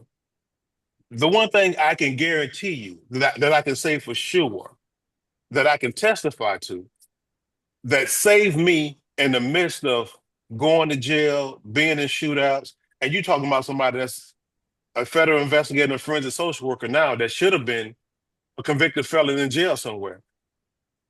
My faith, no matter what, I can't tell you where it came from, but even as a child, I talked to God like I'm talking to y'all. And I did it throughout my life because I felt like I didn't have anybody else. Okay. My imaginary friend was God as a kid. And it got me through a lot of beatings, a lot of disappointment, a lot of bad times. Um, and I'm gonna say this, and this how bad my faith was. Bad meaning good. I can remember we was getting ready. My cousin had gotten shot, and we had gotten together. We was getting ready to go get the guys, and I had just left Bible class, and I'm the only thug going to Bible class. And we were getting ready to go over and knew where we stand, and here I am standing among a whole bunch of my boys with guns and everything else. And man, we ain't got to do this, man. God gonna handle it, And you know what they said about me? They were like, man, you need to go to church somewhere, and they ain't said that nice. Like, where this nigga come from? Yeah, but I'm telling you that if and I challenge anybody on this call that if you make your faith the center of everything that's going on in your life, when your finances are short, when you're feeling depressed, when you're down, when you can't, when you don't can't find mama, can't find father, you can't find nobody else. If you would depend on your faith will carry you through, and it'll give you just what you need. And I think Anitra just testified to that also. Thank you, everybody. We're gonna go ahead on and Wait, wrap it BJ, up. I know Alex had something to say. Oh, I'm sorry. Go ahead, Yeah, Coach. I just wanted to say one thing. In addition to what the wife Miss Anitra was saying, can y'all hear me? Y'all hear me? Yeah, yeah. You Yeah. kind of in and out though, Coach. 1 second.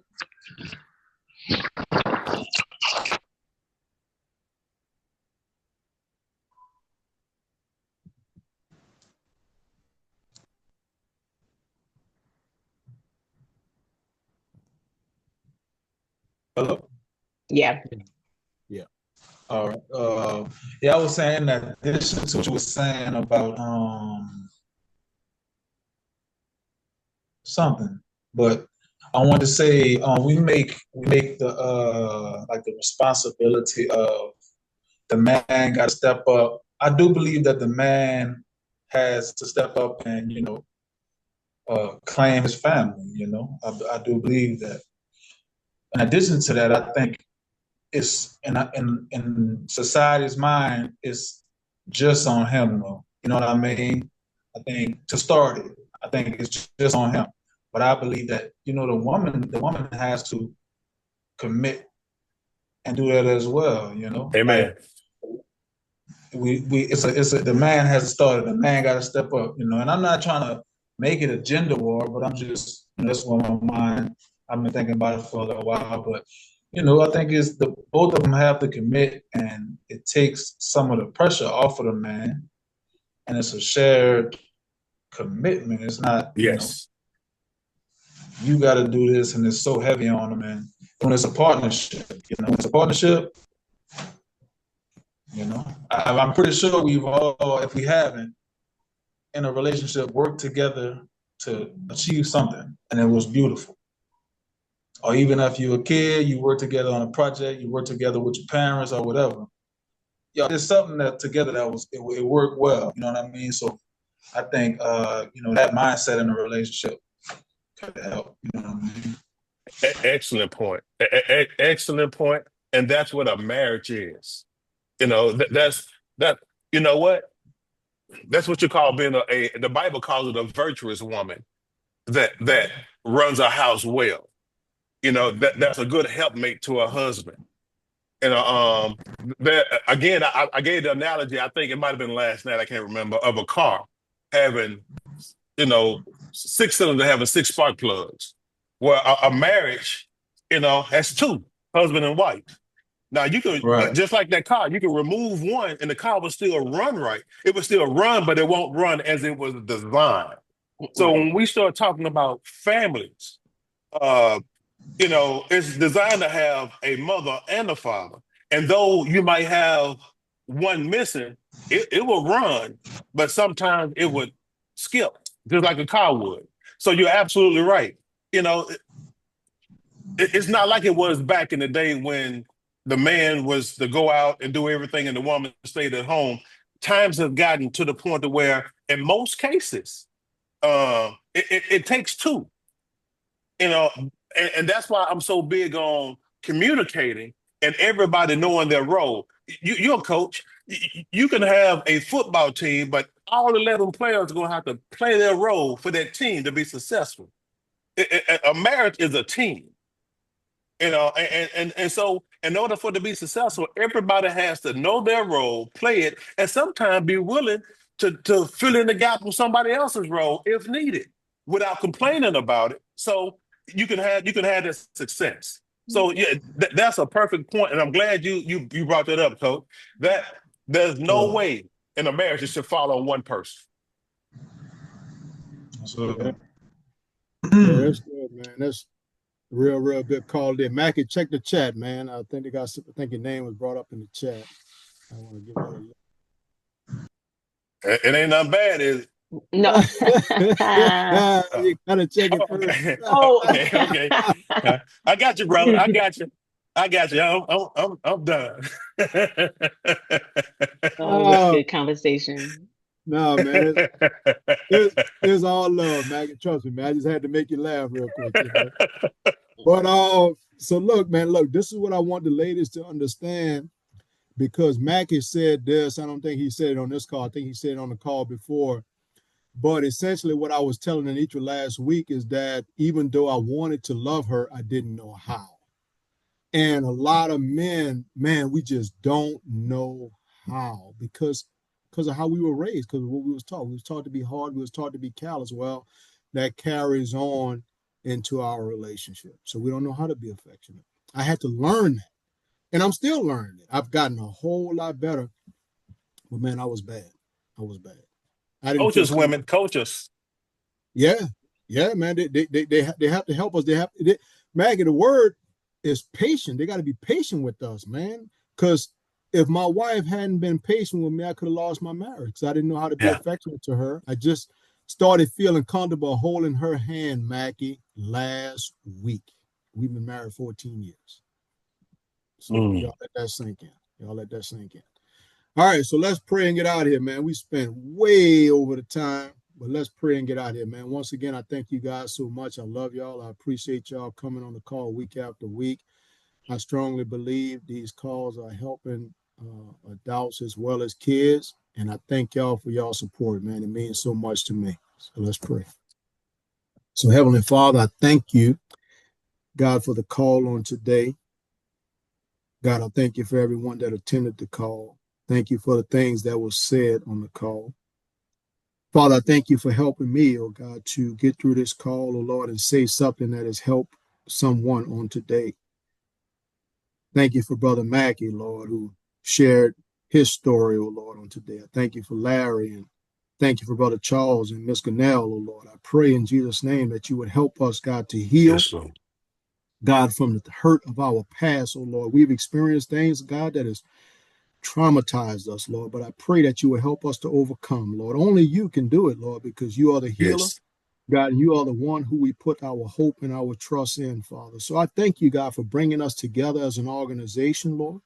I thank you for bringing us together, Lord, as a people, Lord, and helping us, God, to love one another and love our children, oh Lord, and be affectionate and be vulnerable with one another, Father, in Jesus' name, oh Lord. Let us not, Jesus' name. oh Lord, keep a mask on everywhere we go, Lord, but let us, God, be free, Lord. Your word says Yes. that he who the Son is set free is free indeed. It's free indeed. So I thank you, God, for freedom. I thank you, God, for liberty, Lord, to be able to live our lives with joy, to live our lives with peace, God, to live our lives with hope. God, we thank you, Lord, for being at the center of all that we do. Lord, now I pray in Jesus' name, Lord, that we have a good day on today. God, let us go out and have fun and have a good time with our families. And God, we honor you and we thank you. It is in Jesus' name that we pray. Amen. Amen. Amen. Amen. Amen. Amen. Amen. Amen. All right. That's a All wrap. right. That's a Y'all have a wrap. good weekend. All right. Listen, All right, get y'all my too. number. If anybody needs me, I am available. I'm the only number in there with a 601 number, so that's me. Okay. Okay. All right. Hey, thank you. Thank you, Bye. Mackie. Bye bye. Appreciate it. Yes, sir. Bye. All right. Hey, sorry about that, brother. Sorry about that, Byron. Man, it's all love, man. Get up, man. It's all love, man. It's all Sorry, love. brother.